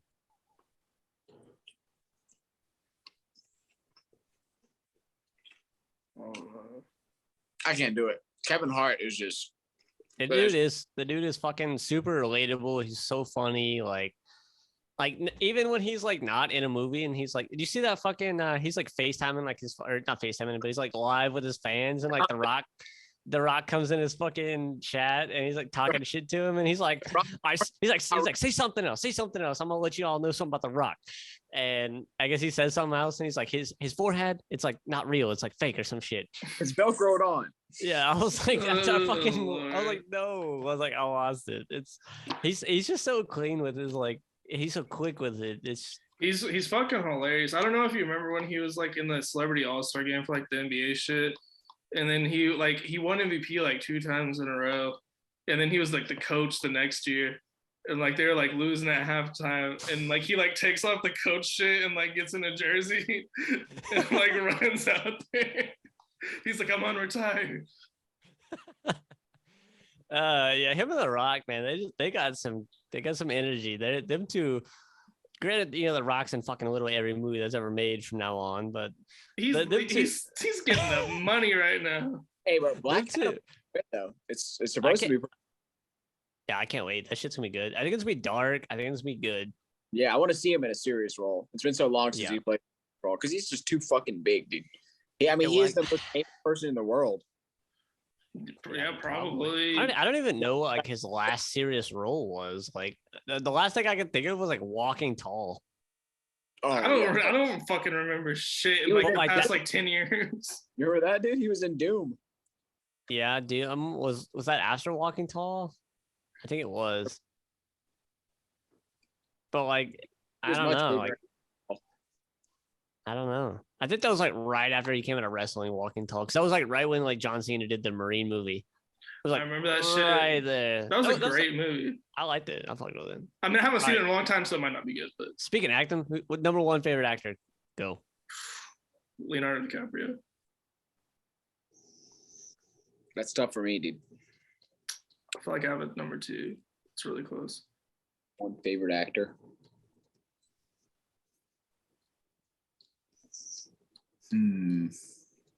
That's rough, dude. You go. I think I'd probably go Tom Hardy. Steve Carell. He's underrated. Yeah, Steve Carell's a very good actor. I love Leo. I really do. Like literally every movie he's ever made. But like he's like up there in like that Dave Chappelle. Like you know what I'm saying? Like I'm trying. Okay, bringing it down to earth. You almost got to take him out. You almost have to take him like him, like Morgan Freeman, Tom Hanks. Like you almost have to take him Tom out. Hanks would be my number. That's who I'm thinking of, number 2. They're like fucking here. Would you have Tom Cruise up there? Because I definitely have Tom Cruise up there. Did too. Tom Cruise is up there. I don't like acting wise. Like yeah, he does like a lot of good movies and like based off his stunt work and like he does good shit. But like acting wise, no. Like, watch Eyes Wide Shut. Stanley Kubrick. Great like stunt performance by him. I'm putting Tom Hardy over Tom Cruise, and I love Tom Cruise. I love Tom Cruise. I wouldn't have said Steve Carell except for the new show that he put out. The Patient. I haven't caught the recent episode, but I'm pretty much caught up to that point. That show looks weird. I haven't seen it yet. It's weird, but it's good. It's a quick watch because it's only like 20-minute episodes. Oh, really? Yeah. All right. If you had to do, you want to do favorite movie or top 5 movies? I don't know if I could come up with 5. Fuck. I could do top. I could probably think of some. I think you'll have to do them all. We can do like one. We can think about it, but like so, like it only got to be in order. Just top 5. So I think in my top 5, I got Lord of the Rings: The Two Towers. The Town with Ben Affleck. That's a good movie. All right, so I'm stumped there. You know, that's what I'm working with now. I gotta. What do I? I'm trying to think. Like, what do I watch? Like, if I want to watch a movie, like, what is my go-to? Like those are 2 of them. But like, you know. If those don't exist, like in my head, like what am I going to, or like what I want to watch if I just want to watch a movie and like regardless. I would have The Wolf of Wall Street in there. I would have I think I'm gonna go Inception. Great movie. Honestly, I'm probably not going old movies. Like these new movies are they're hitters. They're old movies are great. I love old movies. I really do. Like, you know, you got like The Mask from like Jim Carrey and like shit like that. Like even older, like I'll probably honestly throw a Jim Carrey movie in there. Honestly, just based on the fact that like Jim Carrey had like such a huge impact on my childhood. Like if I had to pick a Jim Carrey movie, it's Ace Ventura. So that's probably gonna be my 4. Probably the first one. When Nature Calls. Is that the first one? Yeah. There's Pet Detective. I think Pet Detective's the first one because Nature Calls is when he goes to the fucking jungle or in Africa. I just remember that scene, like the beginning of the movie, he's fucking delivering those packages and he's just kicking the shit out of them. Like, and you know, the funny thing is like when I built my computer, right? Did I ever show you that picture? Like my CPU, I have a $320 CPU on my computer, right? And I ordered all my shit off the internet.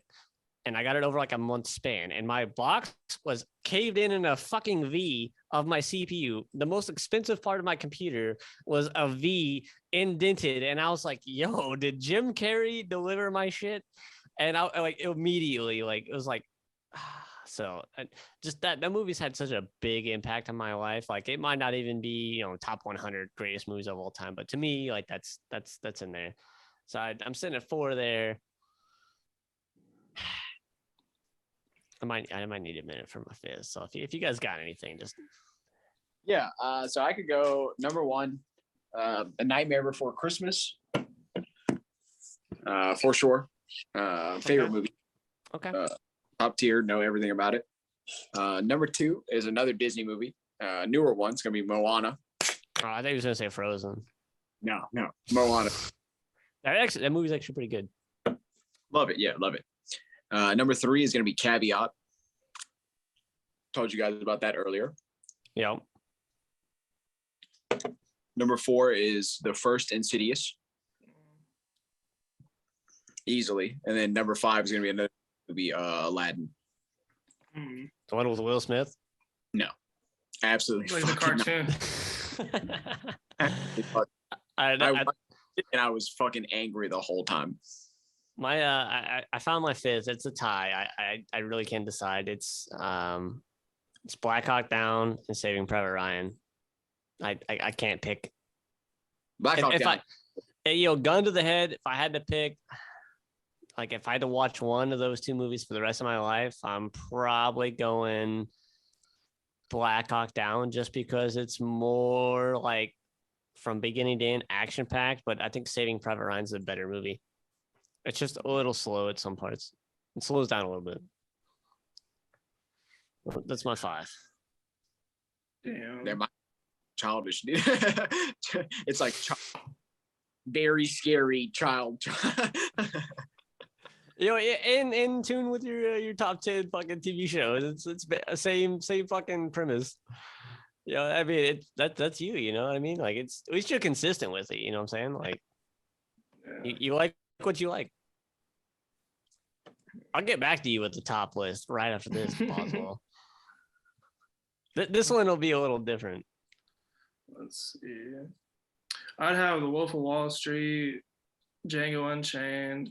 Oh, Django's really actually considering Django. That's a really good movie. Very, very good movie. Remember the Titans. I'd have that motherfucker up in there. Would you put that one over Friday Night Lights? West Side. Yeah, I would. It's more memorable. I think I like Friday Night Lights more over Remember the Titans, personally. It's a football movie. What else would I have? Oh, Us, Jordan Peele. I don't know if you've seen that one. Great horror movie. Is that the newer one or the first one? It's the second one. He's made 3. It's when the family has like the mimics. I've only seen. What was the first one? Was it Get Out? Yeah. Yeah, Get Out, Us, and then Nope was the most recent one. Yeah, I haven't seen the. I've heard the 2 of them. I heard The Dark Knight. Yeah, that'd be like round out my 5th. Dark Knight's really good. Fucking great rest movie. In peace. Yeah, the Joker was fucking great though. The Joaquin Phoenix one though, like that shit was nuts too. Like I almost want to put that in there. I don't think it's like top 5 like movie material like for me.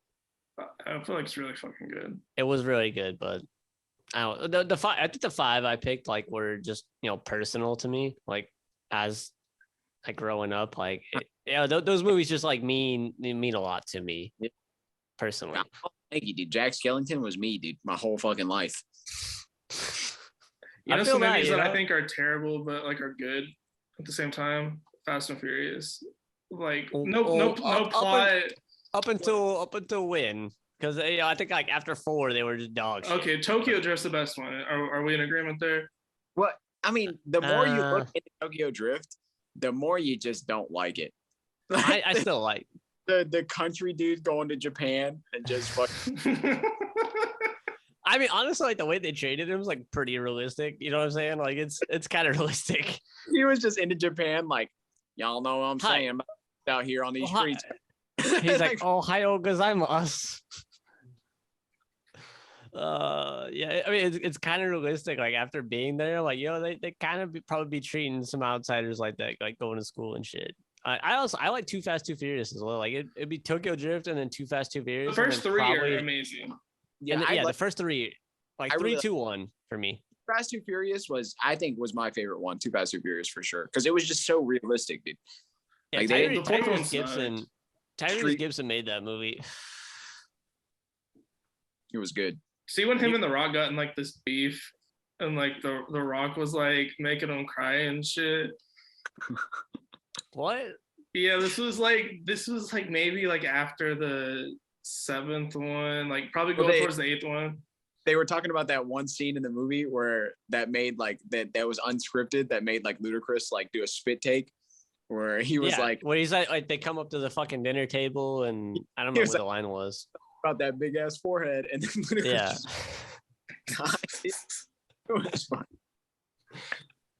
He cried because of that? No, I mean there's like all kinds of shit he was crying about. Like he came out with this album and like The Rock like made this video. He was like, that shit was fucking garbage, piece of shit. Like he was like, this is the worst fucking thing I've ever heard. I think The Rock's like low key a fucking just big dickhead. Like he outside of like arrogant as fuck. Oh, 100%. Wait, outside of like the public eye. And like fucking 300 pounds of solid muscle, dude, and just the most famous man in the world. Like I'm rich, I'm famous, I'm huge. That dude is like the ultimate Chad. Fucking Chad. Except for one thing, dude. It's probably good. He's probably Lacking in some sort of department. Ah, Jesus Christ. All right. Here you go, Boswell. I guess, yeah, Nick, you might be able to do this one. You're not a big gamer, so top 5 favorite games all time. You got Rocket League #1, obviously. You got Overwatch 2. You got fucking Minecraft, Counter Strike, and fucking Rocket League. So off. Illegal Legends. So #1, Elden Ring. By far. Oh, the game's a masterpiece. Yeah, it's not even close, dude. It's not even close to anything else. #2 is definitely Rocket League, and I played Rocket League the most. But #1, since I played Elden Ring, it was like fucking like so good. It was everything I was looking for in a video game. Like I was like contemplating, like on the verge of like not wanting to play anything anymore ever, and then Elden Ring, like. Yo, this is fucking ridiculous, dude. Beat it like 7 times, just fucking got one account to like level 700. It was disgusting. Game is a absolute masterpiece. In every sense of the word, like that might be, you can argue that could be the best game of all time. Like it's so good. There's so much depth to it. It's so big. There's so many things you can do. You can play through that game 4 times and miss half the game. Yeah, hundreds of bosses. It's fucking incredible. #3, I'd have to say, is For Honor. Love that game. Love medieval. Love the combat style. Fucking spectacular. #4, Black Ops 1. Black Ops 1, everything. I loved everything about it. I love the multiplayer. I love the color and the story. The maps are great. Yeah, just love the fucking story, dude. That was the game that literally for every Call of Duty after it. Like you haven't played a fucking Call of Duty that hasn't had Nuketown in it since fucking Black. It's always there. Great map. I hate that fucking map. You know the DLC for Nuketown is coming, and then you know Nuketown 24/27 is coming. That map is dog shit. I fucking hate it. I can't stand that map now. I am sick of it. All it is, dude. Just bad players don't like Nuketown 100%. It's boring, bro. It's boring. The introduction of the zombies storyline. Because zombies up through Black Ops 3 Revelations, like. Is that your 5th game? Is like the zombie storyline? No. I wouldn't. Oh, okay. I thought that. If I had to choose a 5th game after Black Ops 1, it'd probably be Guitar Hero. I was just thinking that. That game was revolutionary. Probably be Guitar Hero for sure. It was one of the first games I ever got because like the first real console I got after, because I had a Nintendo, like original Nintendo, like my whole time growing up. And then for Christmas when I was 14, I got a PlayStation 2 and Guitar Hero 3. And that was the one that had Guns N' Roses' "Sweet Child of Mine" on it. Mm-hmm. You fucking play that shit until it's engraved in your mind. Every time I hear that song, I just think of Guitar Hero. I just think of fucking Step Bros now, dude. Oh, yeah. That was a great. Guitar Hero was fucking ahead of its time. Yeah. Actually, you know what? I don't think it was. I think it came at the perfect time. Yeah. I don't even think like I can respect my gaming career with just a top 5, dude. Because the other 5, it would just be fucking like Jack. We can do 10. We can do 10 if you want. Nah, I can do fucking 80, dude. for sure. The top 100 video games. If you want to do 10, we'll cap it at 10 if you got 10. What else? Yeah, 6 would definitely be, like I said, Jack and Daxter. Ridiculous game. 7 would be Ratchet and Clank, which is Jack and Daxter improved. 8 would be Overwatch 1. Rest in peace. I fucking knew it was in there. Rest in peace, Overwatch, dude. Game deleted. Servers just shut down for Overwatch 1 like 2 days ago.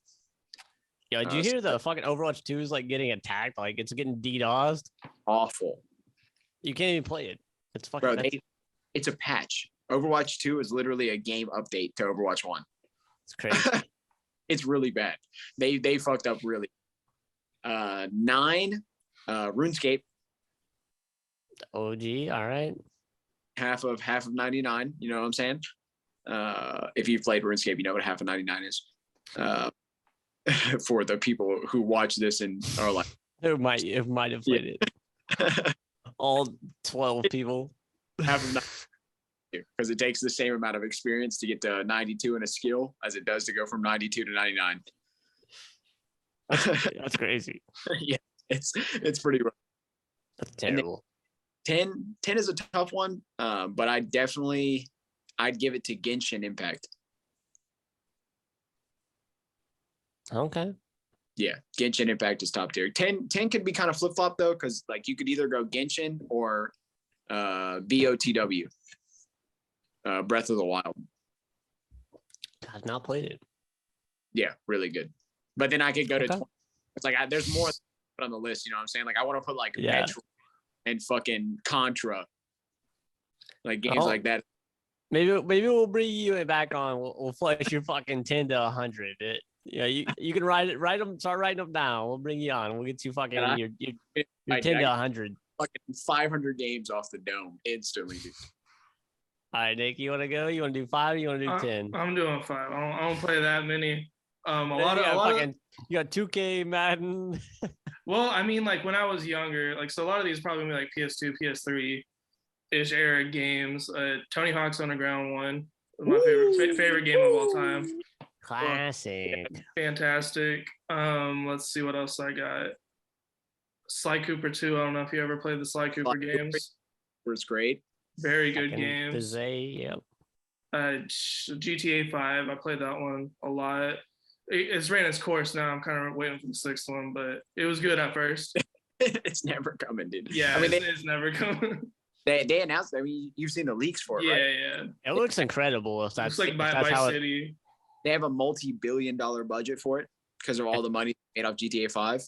Yeah, if the leaks are how that game's gonna be, like confirmed. That might be just the game. Like that's the only game. Like that is the metaverse game. Like you go in that game for your fucking it's Roy. It's Roy and Morty, dude. what's that book where like you like log into your game and like you're playing in your game? What? Ready Player One? Yeah, that's the fucking Ready Player One game. Like they just add VR and you're never logging out. That's it. That's GTA 6 is that game for our. Yep. It's supposed to be like super role play. It's gonna be great. Like you can do endlessly everything with every NPC. That game is going to envelop the world. It's gonna be nuts. Like I'm pretty sure pretty much any door you're gonna be able to open. Like there's a lot of doors on GTA 5 you couldn't even access, but I'm pretty sure they're gonna make it where you can access damn near everything. Probably. Yeah. Shit. 4, I'd have Black Ops 1. Just a great introduction to like that was like pretty much the first Call of Duty I played besides Modern Warfare 2. Yep. It's the other. It's Modern Warfare 2, Black Ops 1. We can't do this anymore, dude. What you mean? We can't do it. It's a white supremacist thing. Remember? We can't do that anymore. Did I do that? No, I'm fucking. That's how I follow. I didn't do no. We can't do it anymore, dude. It's like you'll get canceled. I'm Hispanic. I don't know what y'all talking about. Fucking stupid. Shit. Donkey Kong 64. That'd be my 5th. Donkey Kong's pretty solid. Great game. Shit, that's a solid top 5. Like, all right. I've been sitting here like just. All right, I'll do 10. This is no particular order, but my number one, this is the number one for me is Command and Conquer Red Alert. Red Alert, okay. I can't even tell you how much that game means to me. Like I fucking love that game. If I could only play one game for the rest of my life, the PS1 version of Command and Conquer Red Alert. That's it. I would. New gen console, Elden Ring every time, dude. Yeah, no. All right, I'll go and throw Elden Ring 2. It's like I said, from your Command and Conquer is number 1, but after that it's no in order. So Elden Ring, Death Stranding 3. Death Stranding was that game actually made me cry. I cried at the end. Beautiful game. When you take. Yeah, it was scary. It had it was a little boring. It was a little slow, but spoiler alert. The ending where you're taking fucking BB to Rest in peace, BB, dude. Oh, dude, BB, dude. Just the music was what got me. Like running to go like take BB to the furnace. Like I cried. I didn't cry hard, but it was like I had tears, and I was like, I want to turn this shit off. I was like, what the fuck why am I playing this, bro? Like, reload the save. So yeah, Death Stranding was a top tier game. The Witcher 3. Yeah, Witcher 3 is really good. Absolute fucking masterpiece. Yep. I'm gonna deviate on the Call of Duty front. I'm gonna go NW2. That was a fantastic game. Actually, Modern Warfare, the original Modern Warfare was the first Call of Duty I played, and I really enjoyed it. But MW2, I remember when that came out. Like, I wanted to go because we pre-ordered it, right? It was me and my dad. We pre-ordered it, and I wanted to go to the midnight release. I wanted to go, but I had to go to school the next day. So I remember him and my fucking Martin. They went and picked it up, and I didn't even want to go to school the next day. I was like, please, just let me stay home. They was like, nah. And these motherfuckers sat home and played MW2 all day, and I had to go to school just thinking about like what this fucking game was like. And I remember you knew it was just you there. I remember the first map I played was Favela, and it was like it was like a life altering game. I was like, holy shit! I was like, this is dope. Yep. I went to the midnight release for Black Ops 1, dude, and I got the #1 spot in line. That I was just looking back at the rest of the line, dude, like all those fucking like a mile long. This is mine, dude. Like, so I'm gonna be done with this game by the time you fucking get out of here. 100%. I do the campaign. So I bought it and just home and played the story, dude. Everything about MW2 was just top. The campaign, fire. Multiplayer, fire. Spec Ops was fucking fun. Like, great game. So I got that in my 4th spot. You know, like I said, not in any order other than #1. True to my heart. I got Halo Reach. Yeah, some might call me crazy putting it over Halo 3, but I had so much more fun playing Halo Reach than Halo 3. Like the Forge mode, like with your friends doing the stupid ass shit. Like I remember like the fucking like you would build like the tunnels and you had to run through them without getting fucking killed and like trying to reach the end, like grab the skull. Insane. And the customization you could do to your character, like the new fucking outfits you could get, and like the gear mods or like the new helmets and shit, and the armor mods, or not armor mods, but like just the different armor sets. Absolutely blast. The maps were fucking sick. The multiplayer was badass. I mean, I could even argue switching that without ODST, just based on the campaign ODST. ODST campaign fucking had me in a sweet fucking palm. That campaign was magnificent. The I don't know, did that game even have multiplayer? Mm-hmm. Yeah, I don't even remember it. The campaign was insane. So yeah, it was really good. I think I could maneuver the two of those out of there. It would be my favorite out of the Halo series for sure. ODST. Yeah, I don't know. I played more Halo Reach. That's why I'm putting that in there. So that's 5, and then it starts getting a little tricky. I got Siphon Filter for the PS1. You ever play Siphon Filter? The OG? Yeah. I don't know what it was about that game. I don't know what it was that got me. It was very different from like what I was playing at the time. Because I remember at the time I was playing, Tony Hawk, Twisted Metal, Twisted Metal, dude. Oh, Twisted Metal. Oh yeah, that's tough. Yeah, Command and Conquer, like those were the type of games like I was playing at the time, and then like I played Siphon and Filter, and I was like, yo, this is sick. Yeah, PS1 for me was all Spyro. Yeah, Spyro was so hard for me. Like, I don't know why. Even like the new, like they remastered it, and I was like, yo, this shit is hard, bro. I remastered versions, and I beat the fuck out of that game. Oh my god, I beat the fuck out of it. Platinum it in like an hour and a half. And like the whole time I was doing it, I was just thinking about when I was a kid, and I was like, fuck, because I couldn't afford a memory card. So if I played the game, I would just have to get as far as I fucking could until my PS1 just fucking died and turned off on its own. Over, dude. Like, Jesus Christ. 4 or 5 worlds ended, and then like I got to like the 6th world in Spyro, and I was like, this is uncharted territory, dude. Like it loaded, like I watched it load in on my screen, and I was like, I never made it past this loading screen, dude. I could just remember, fuck, this is nuts. Nuts. Was that 5 or was that 6? That was 6. 6? Okay. I got Banjo and Kazooie for the N64. Great game. That's like oh fuck, what's that? What's the little that game that was super rated R, where you were the little fucking weasel? Fuck, dude. Was it on the 64? I'm pretty sure it was on. It might have been on 64. Fuck, dude. You were like, you know what Daxter looks like from Jak and Daxter? Like, you were the little fucking ferret thing. Yeah, it had a funny ass name, but inside of it, he would like cuss and shit. I kind of remember what you're talking about. It doesn't ring any bells for me. Dude, I'm gonna look this up real quick, dude. Yeah, go ahead. I'll wait. It gives me time to think of my last 3. I'm kind of juggling around. I don't know if I want to settle on Conkers. I've never even heard of that. Conkers Bad Fur Day. No, I don't.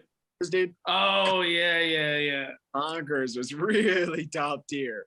I don't. That's not ringing a bell for you. I don't think I ever played it. That's made by the same people, I'm pretty sure.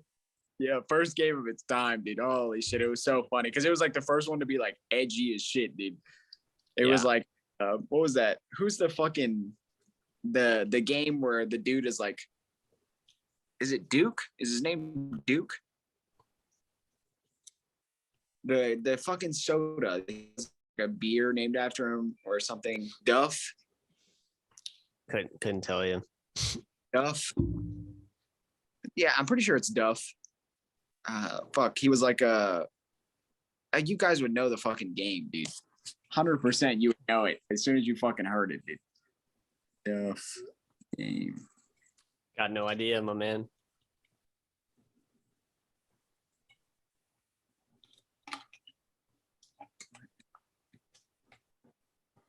What is the dude's name, dude? Oh, fuck. All right, so I'm sitting at 7. He always had a bunch of girls around him.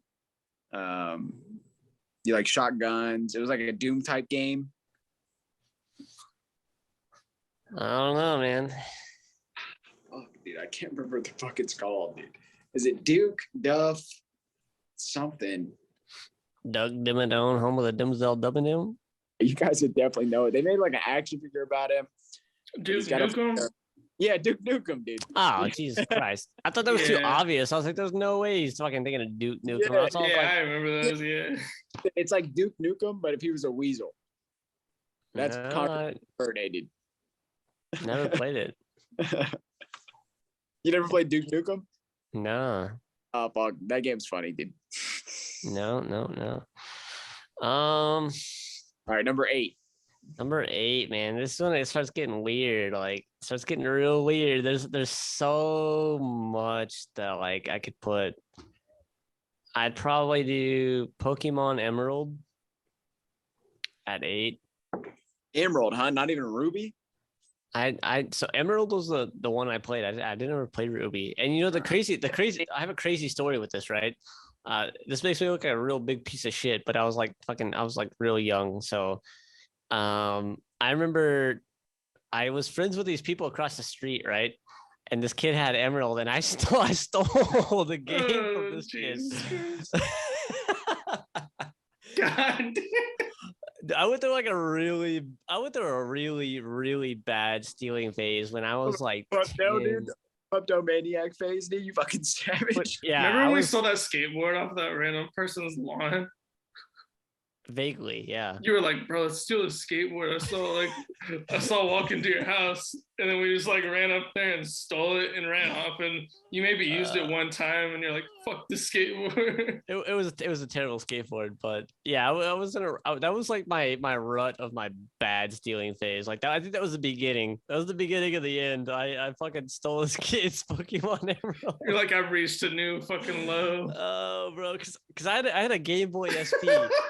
or the Game Boy Advance. I had the Game Boy Advance. And I did not have Pokemon, and I did after that. I feel any remorse. I ended up getting save file, dude, off the game. I ended up getting caught, and I had to take it back. Yeah, I wasn't very good at stealing, but I did get caught. So, but Pokemon Emerald, like that was like my first like real introduction to Pokemon. I think that might have been the first one I played. I actually played like myself. So I've loved Pokemon ever since. Game Boy Advance, I remember those, just flipping the switch and the motherfucker like had the fucking light, had a light, so you don't have to fucking have the light on, or it had the little adapter with the little fucking, the little fish hook fucking light thing, so you could see your fucking little Game Boy SP, I think is what it was, the long one. Yeah, that thing was trash. I hated that Game Boy. Because I had one of those, and then I did get an Advance. I was like, yo, this is fucking revolutionary. I can see. 9. I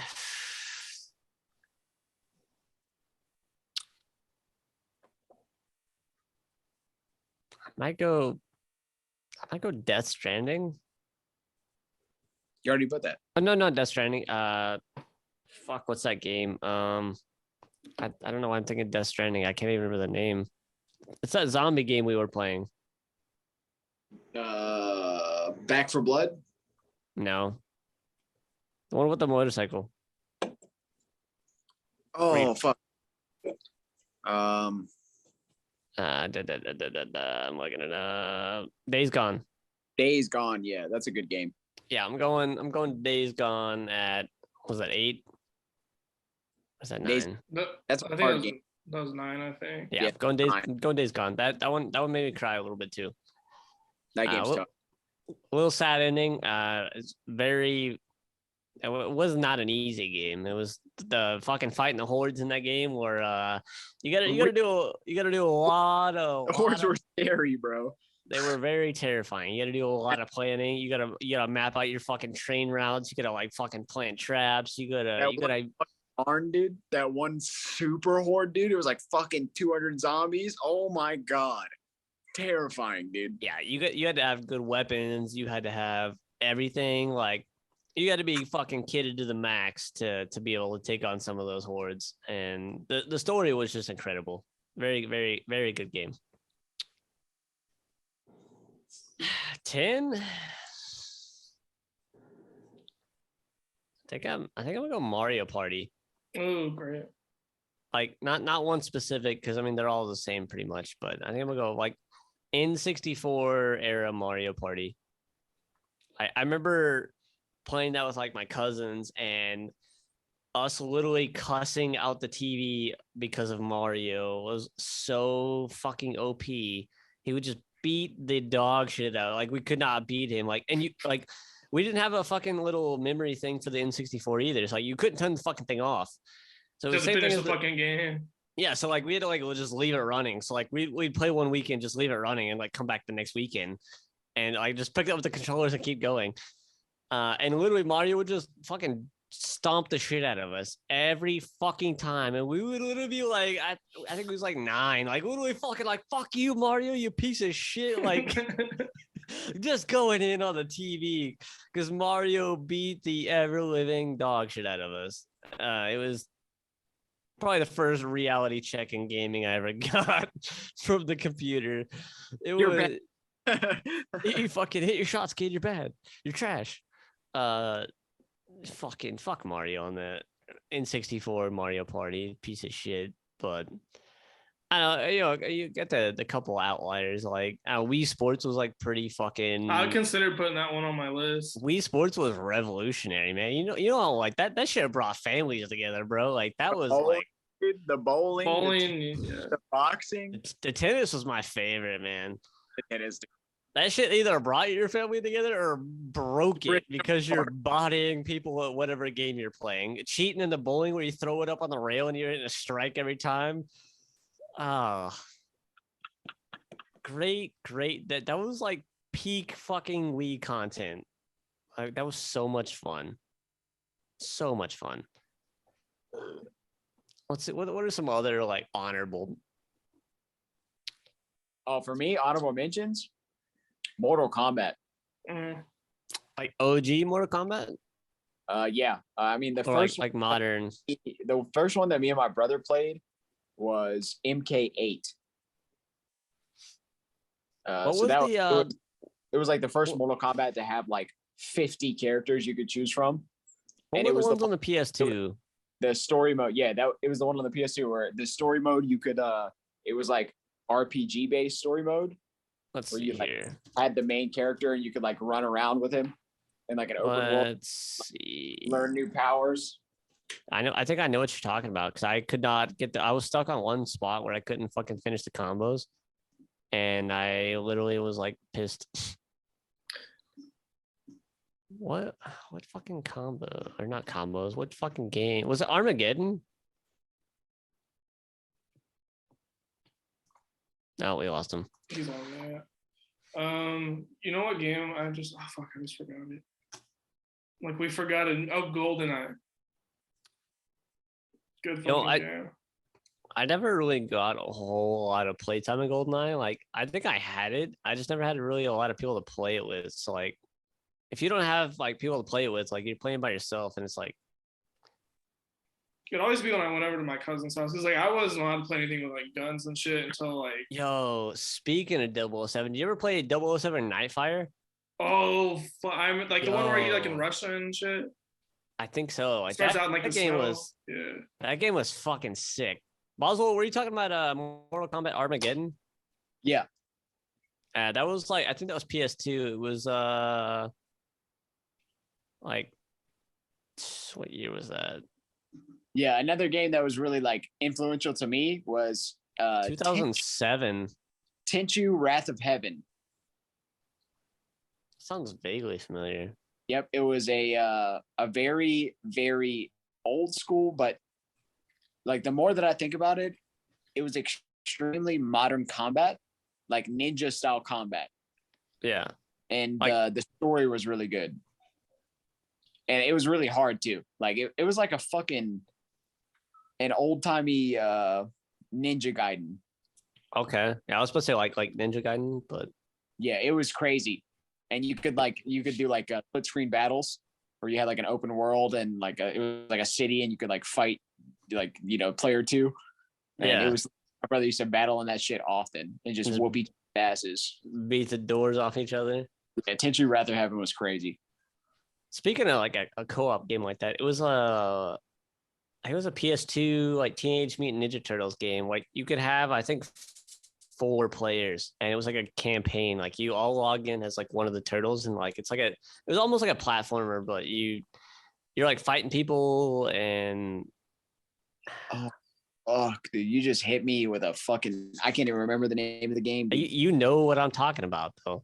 No, I'm thinking about a different game now, dude. I'm thinking fuck me then, right? A Nintendo game where it was like there was 2 regular dudes and there was 4 turtles you could choose from. And you had to fight a campaign.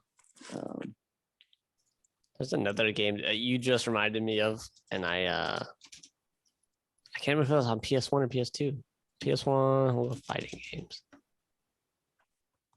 What was that fucking game called? Oh God, man. Yeah, you just brought back a weird feeling in me, and I can't remember what it was. You remember the OG like wrestling games? Yeah. Like the good ones?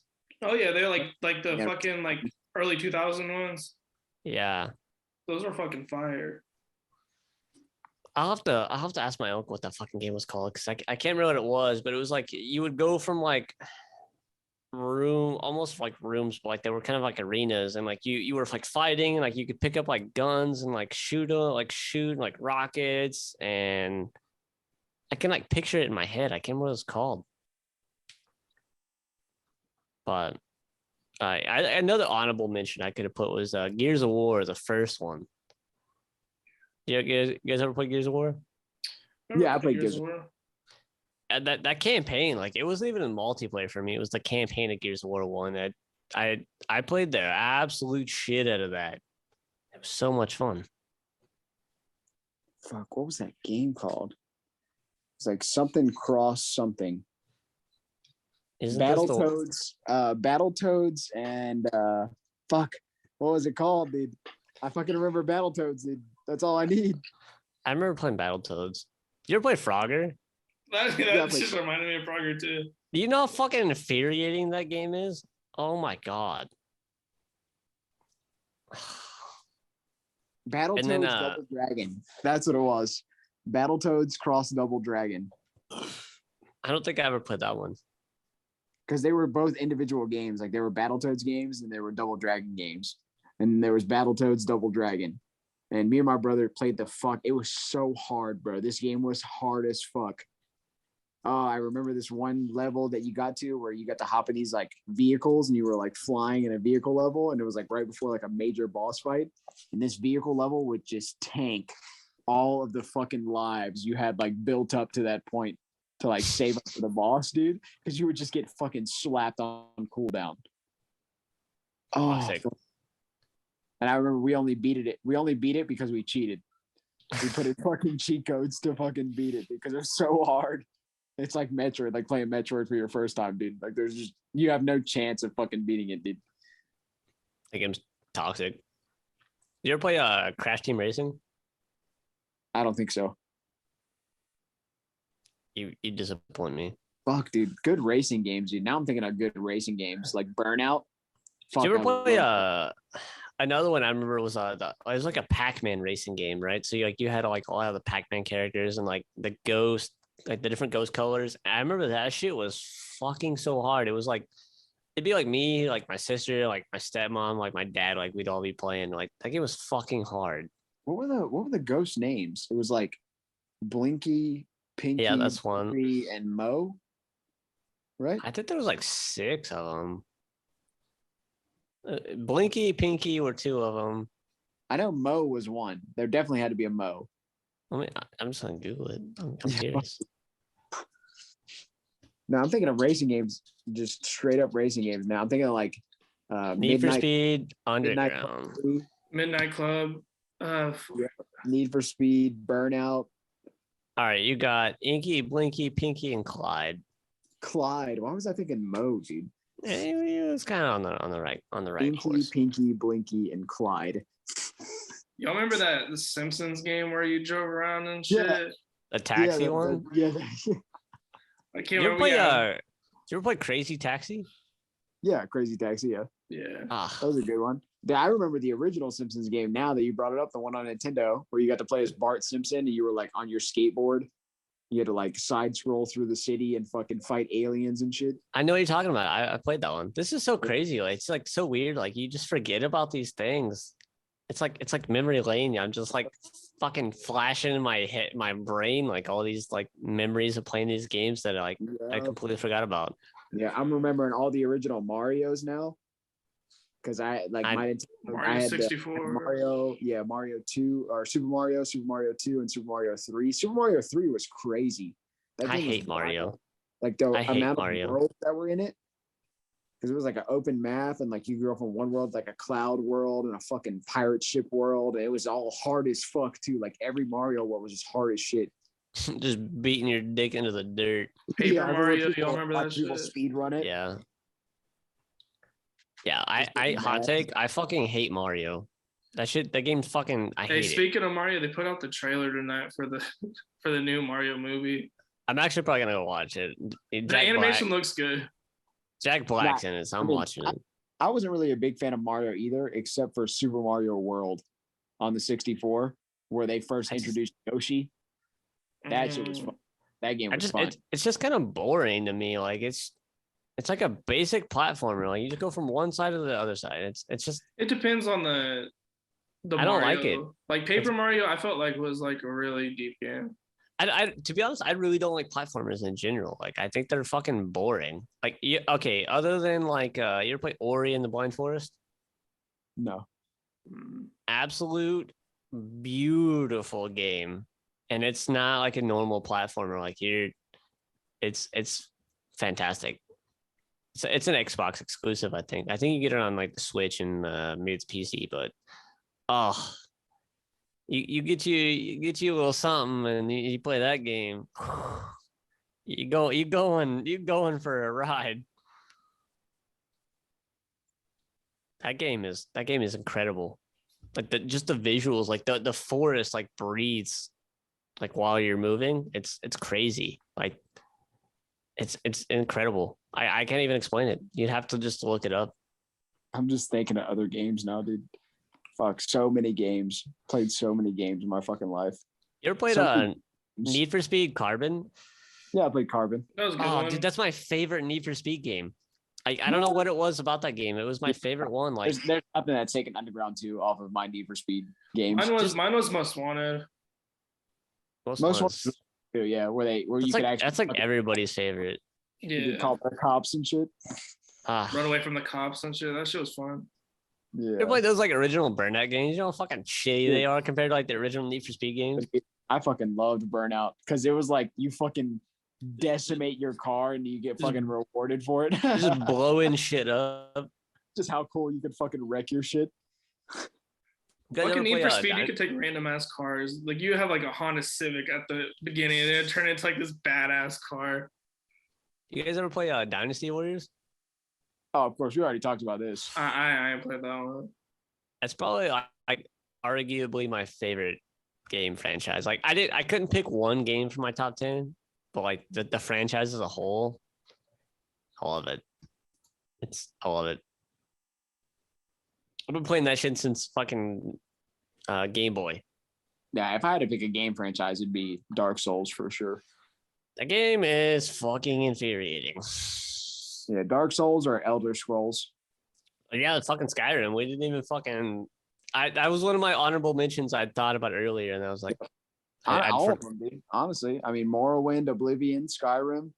I remember playing Oblivion on the original Xbox, like briefly, but I don't really remember it. And then I remember Skyrim came out. And I got it on the 360, and I was going for the all the trophies on the Xbox. I was 49 out of 50, and all I had to do was hit max level, and I fucking went and traded it in at GameStop. I had one trophy left, and it was that. But I had like nothing else to do in the game. Like I'd literally done everything, and then somehow I was not max level, and I was like, I'm not doing this. So I give up. I mean, I had the same thing. I platinumed Black Ops 1 on the 360. And then my Xbox got the Ring of Death like 3 days later. I got the Ring of Death from my Xbox, but it ended up being the power supply. We bought a new power supply, and it was good. Nope, mine was just fucking dead, dude. That was such a fucking crazy. Could you remember that? That was such a crazy thing to happen. Like, it's done. Like, and then it's just like ding, and then just fucking red, dude. You see red. Yeah, if you had the full 4 rings, like you're done. I think I had a three ring, like not a full 4. Like, could you imagine that? Like nowadays, like your fucking PS5 catching like a red ring or something like that. Like, could you imagine the outrage? Like, that was such a weird time. People were just like, oh, okay, I'll fucking go get a new Xbox. No, like, there's a PS4 thing, like the white light of death. I got that shit. When your network card dies. Yeah, and it just the fucking thing stopped working. Like, there's nothing I can do about it. I just had my PS4 for like 10 years. Oh, mine died. Like literally like 2 weeks after I got my PS5, my PS4 just stopped working. Like it just turned on, made the fucking jet sound because I was using it as like a device to like watch movies on in the bedroom. Yeah. And then it just died entirely. And now it's just sitting up top of the closet, dude. Just collecting dust. What are you going to do with it? I just keep it for memorabilia, I think. Use it as a fucking coaster on your coffee table. I got like for parts from like every base I went to when I had it. Cause I mean, I've had it the whole time I went to the fucking Air Force. It was like one of my first purchases. Yeah. Exco, I bought a fucking PlayStation 4. Yeah, my PS4 was one of my first too. Except I bought it secondhand when I was in Dover. One of my buddies was upgrading to like the PS4 Pro or whatever the fucking next upgrade from the base one was. And yeah, he had the I got the Black Ops 3 edition, and he sold it to me for like $150. And I was like, all right, cool. Still fucking got it. Still works. Had that shit. It was a tank, dude, because my PS4 was abused for sure. I abused that thing. Left it on for so loud. It's fucking terrible. 8 years straight. And it The was thing's just like burst into flames. You launch one physically demanding game. You're like, Makes you nervous. Ring in there, dude. Just toss the Elden Ring disc in there, dude. It just fucking blows. Ain't no way, bro. No shot. Now I know. Now I know when Cyberpunk came out and when people were trying to play that shit on PS4, I know exactly like how they feel. Like I could just imagine it. You see Cyberpunk now? I basically re-released that bitch. I'm waiting for the DLC to come out and I'm gonna replay the whole thing from the beginning, all the way through, and then I'm gonna put the DLC. Because I played it once all the way through when it first came out. I had one problem. I updated my drivers on my computer. Didn't have any problems the rest of the game. Yeah, so, that game was great. Bullshit. Like towards the end, like the console version was really bad. Yeah. I mean, at first it was definitely PC. It was like breaking people's PCs. I didn't have any problems with that. That game was great. I loved it. Yeah, but apparently they fixed it now, and it's like super popular because of the Netflix show. Yep. People are like flooding back to it. The Netflix show, Edge Runners. Yeah. Did you see they announced the new fucking Witcher trilogy? What do you mean? Like a new trilogy of Witcher games. That's gonna be fucking sick.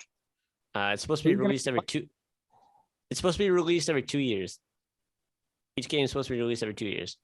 That's gonna be nuts. If I don't think they can. I don't think they can do it. I don't think it's gonna keep that time schedule. But I respect the hustle. Yeah, the enthusiasm. Yeah, for sure. There's no shot. So I'm pretty much assuming that the first game that they're gonna drop is gonna be groundwork, backstory. It's probably not gonna be that great. It's probably gonna be a little boring. Maybe a new combat system if that's what they want to go for. If they don't want to keep the Witcher 3 combat system. Hopefully a new combat system, yeah. Maybe same Gwent. Yeah, same. So Gwent was fucking fire. More cards, 100% more cards. Yeah, more factions. So that's what I'm assuming. I'm assuming the first game's probably not going to be that great. Setting up the framework, the story and then the next 2 games, they're going to be bangers. It's going to be Witcher.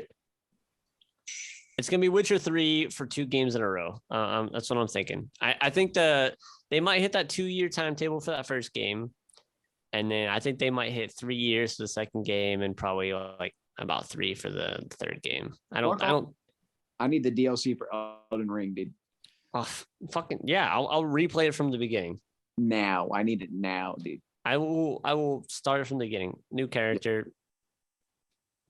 Yeah, I'd give my whole soul. That game was incredible. I can't even think of like one game that's came out with so much in it. Like that game, that's like 3 different games in one. Like the game kept going.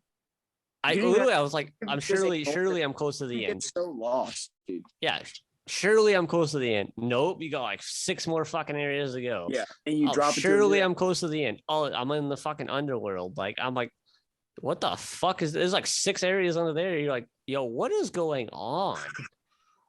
It's crazy. That game is like. It just does not stop coming. It's like boom, boom, boom, all the way to the end. It's fucking. Can just kill you. It's literally like fucking force feeding you fucking content, and you're like enough, and it's just like fucking just take it, dude. Just take it all, dude. And then the final boss is like that final boss fight is like. Yeah. Oh well, fuck the Elden Beast, dude. The real final boss fight, Melania, dude. Yeah. Back there in the tree, dude, just whooping your ass for fucking 800 fights straight. Oh my god! I tried it 4 times by myself, and I was like, "Fuck this!" I ended up summoning a complete Chad, and I think we beat him like my 5th or 6th time.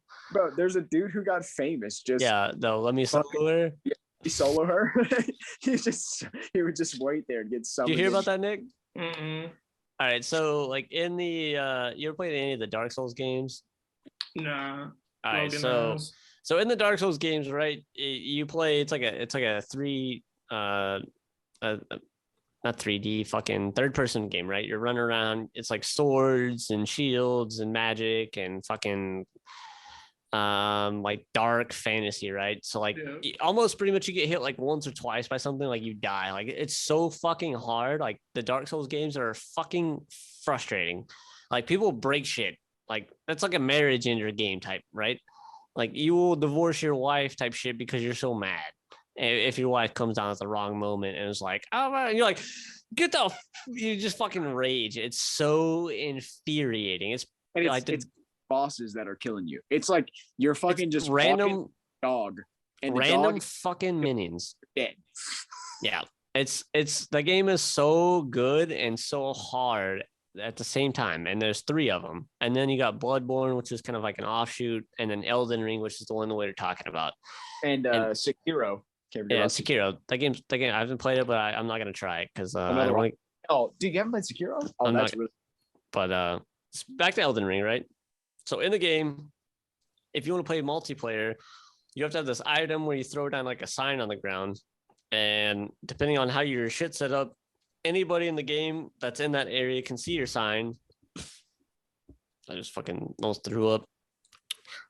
Anybody that's in that area, if your settings are set right, they can see your sign and they can either summon you to their world and you can play co-op, or you can duel each other and like fight, or I think there's a third option. Yeah, or you can help somebody else fight an invader that joined their game to kill them. So you're either co-oping, you're attacking, or you're defending somebody else. Like those are the 3 options. The games are really risk and reward based. So like when you put your summon sign on the ground, you turn your game online basically. And as soon as you turn your game online, there's no like limited feature to where it's like, oh, I just want somebody to come in my game and help me. Like, no, if you turn it somebody's online, gonna come invade you. Somebody's invade your world and kill you. Like their whole come in and fucking kill you. Like you'd be playing, like me and him, we'd be playing co-op, right? There's like, so it's broken up in areas, and it's really like it's broken up. Like you beat this boss and you kind of unlock at a checkpoint, right? And you're moving on. And there's like in that game, there's like 280 something fucking bosses, right? So like you're just fucking going through and just grinding, and like you might be in like a really precarious fucking area playing co-op, and randomly some fucking dick stain wants to invade your game, and you can't proceed past a certain fucking area until you kill this piece of shit, or he kills you. And if he kills you, you lose all your fucking basically XP that you would use to level up.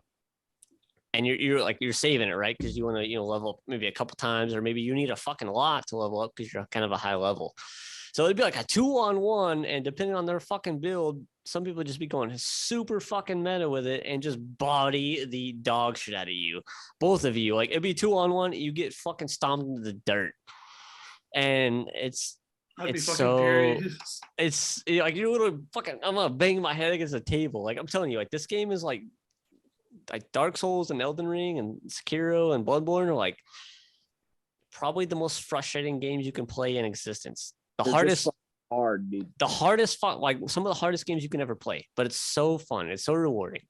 Anyways, so like with the whole summoning factor, right? There's this one boss. It's essentially like almost like an end game. Like you can beat the main boss, like the ending, and there's a whole fucking separate area that you don't even need to go to beat the game. And there's this fucking boss over there. It's got 2 phases, pretty sure. So you go in, you're like, if you go in by yourself, you can probably beat the first phase. Okay. That second phase, it's like fucking gloves are off. Like I'm gonna just rip your fucking neck off. I'm gonna shit down your neck. It's insane. She's so fast. Like it's like, because like in the game, like you can roll to dodge, and if you have a shield, you can block and you attack. Or if you have like a staff, you could shoot magic, or you have a bow. Those are kind of really or some sort of melee weapon. And if you can have 2 melee weapons type thing, but like she's attacking so fucking fast with her combos. It's like you can't dodge fast enough. It's insane unless you like get the timing down. Like you literally have to sit there and study it for hours to get the timing down exactly. Over and over and over and over and just start over and over and over and over again. And so there's this dude. His name is Let Me Solo Her. That's literally what he's named his character. And he got all the way to this boss, and I cannot fathom how many times he, on his own, fought this boss by himself to get to this point. but he would wear a big bowl thing on his head as a helmet, like a big pot. He would have no armor. He would be naked. So that at that point you have like no defense to fucking getting hit. It's like straight to your fucking HP. There's nothing stopping it. You might not get one hit, but you'll definitely get two hit probably by this boss with no armor. And I think he had a katana or some shit. Maybe I don't remember if he had two dual or whatever. But this dude would set his summon side down.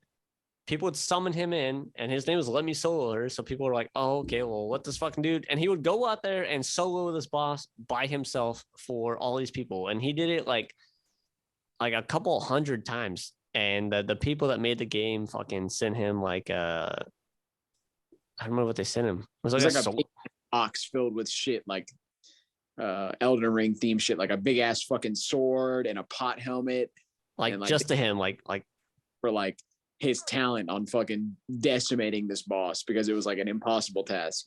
Like people were going like 6-7 hours straight, like losing and fucking losing, like days, weeks. Like just can't get past it. I'm on an Elden Ring fucking Facebook group, and there's still people posting in there saying they can't beat this bitch. This shit's been out for like 7 months.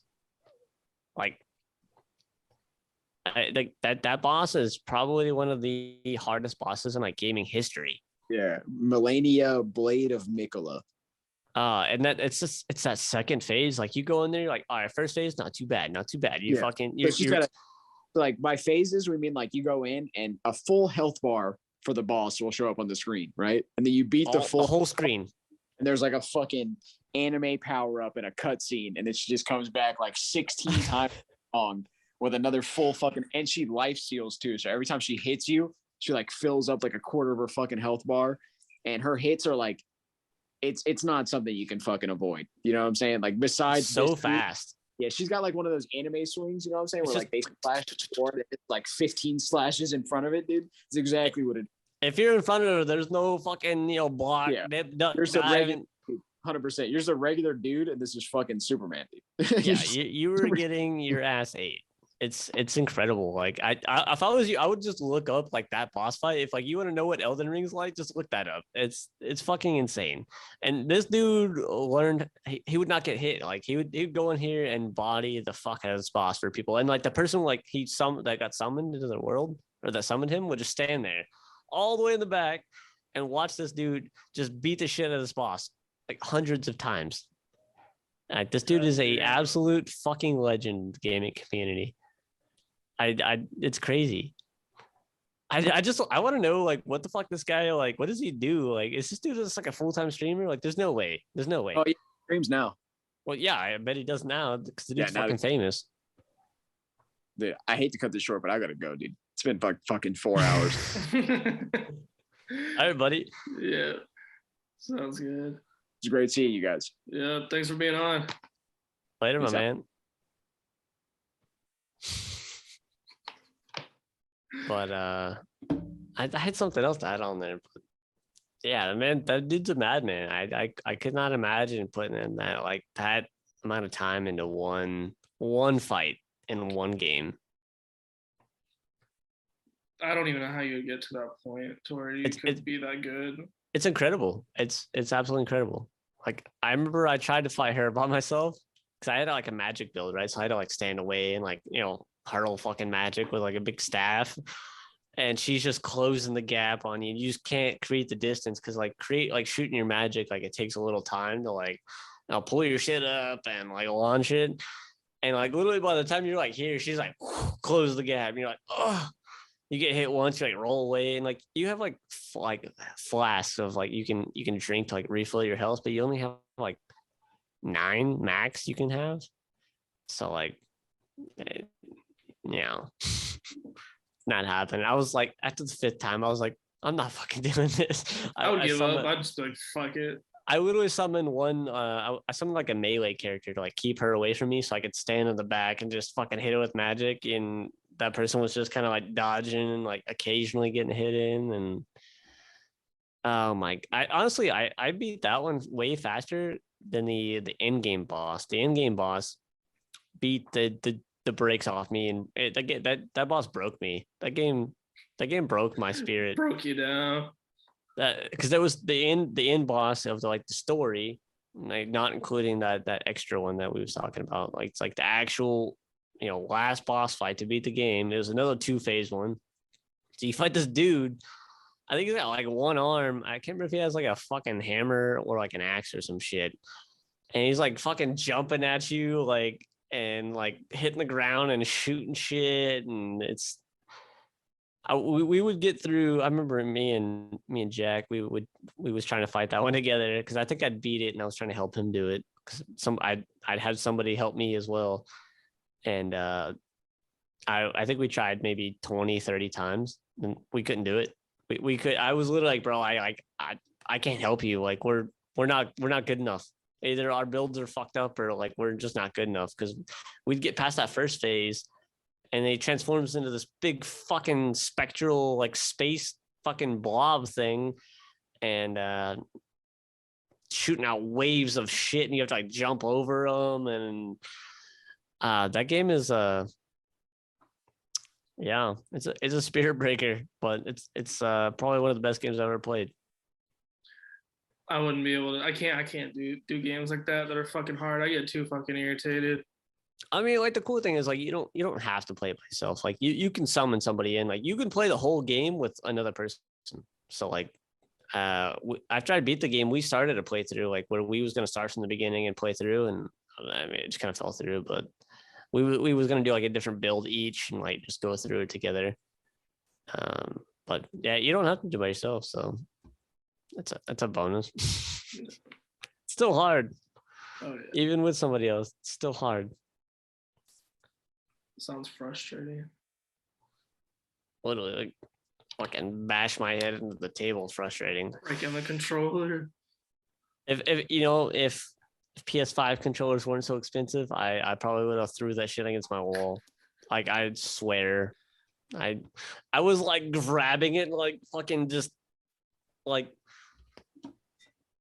fucking. I was like, fucking like flexing out. like debating, like I was literally like flexing out, just fucking about to have a stroke, like. Literally, like I'd put the controller down and I'd just beat the shit out of my couch like a pillow. Like I would take the pillow and I'm just like fucking just going nuts, bro. Like trying to be quiet too, because I didn't like wake up my wife or anything. I was just the most frustrating game I've ever played. Hands down.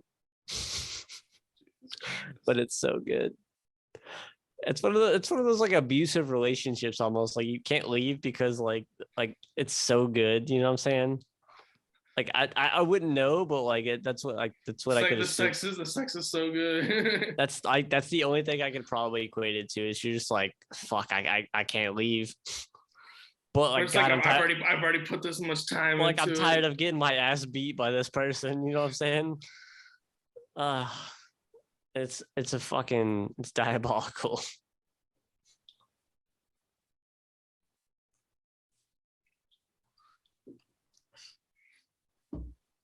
It's probably the end of this episode. Yeah. It's probably enough for like 4 episodes. Yeah, however, and we can end this and we can talk a little bit after, but I mean you can probably cut off this whole little back end, so you can end it whatever you want.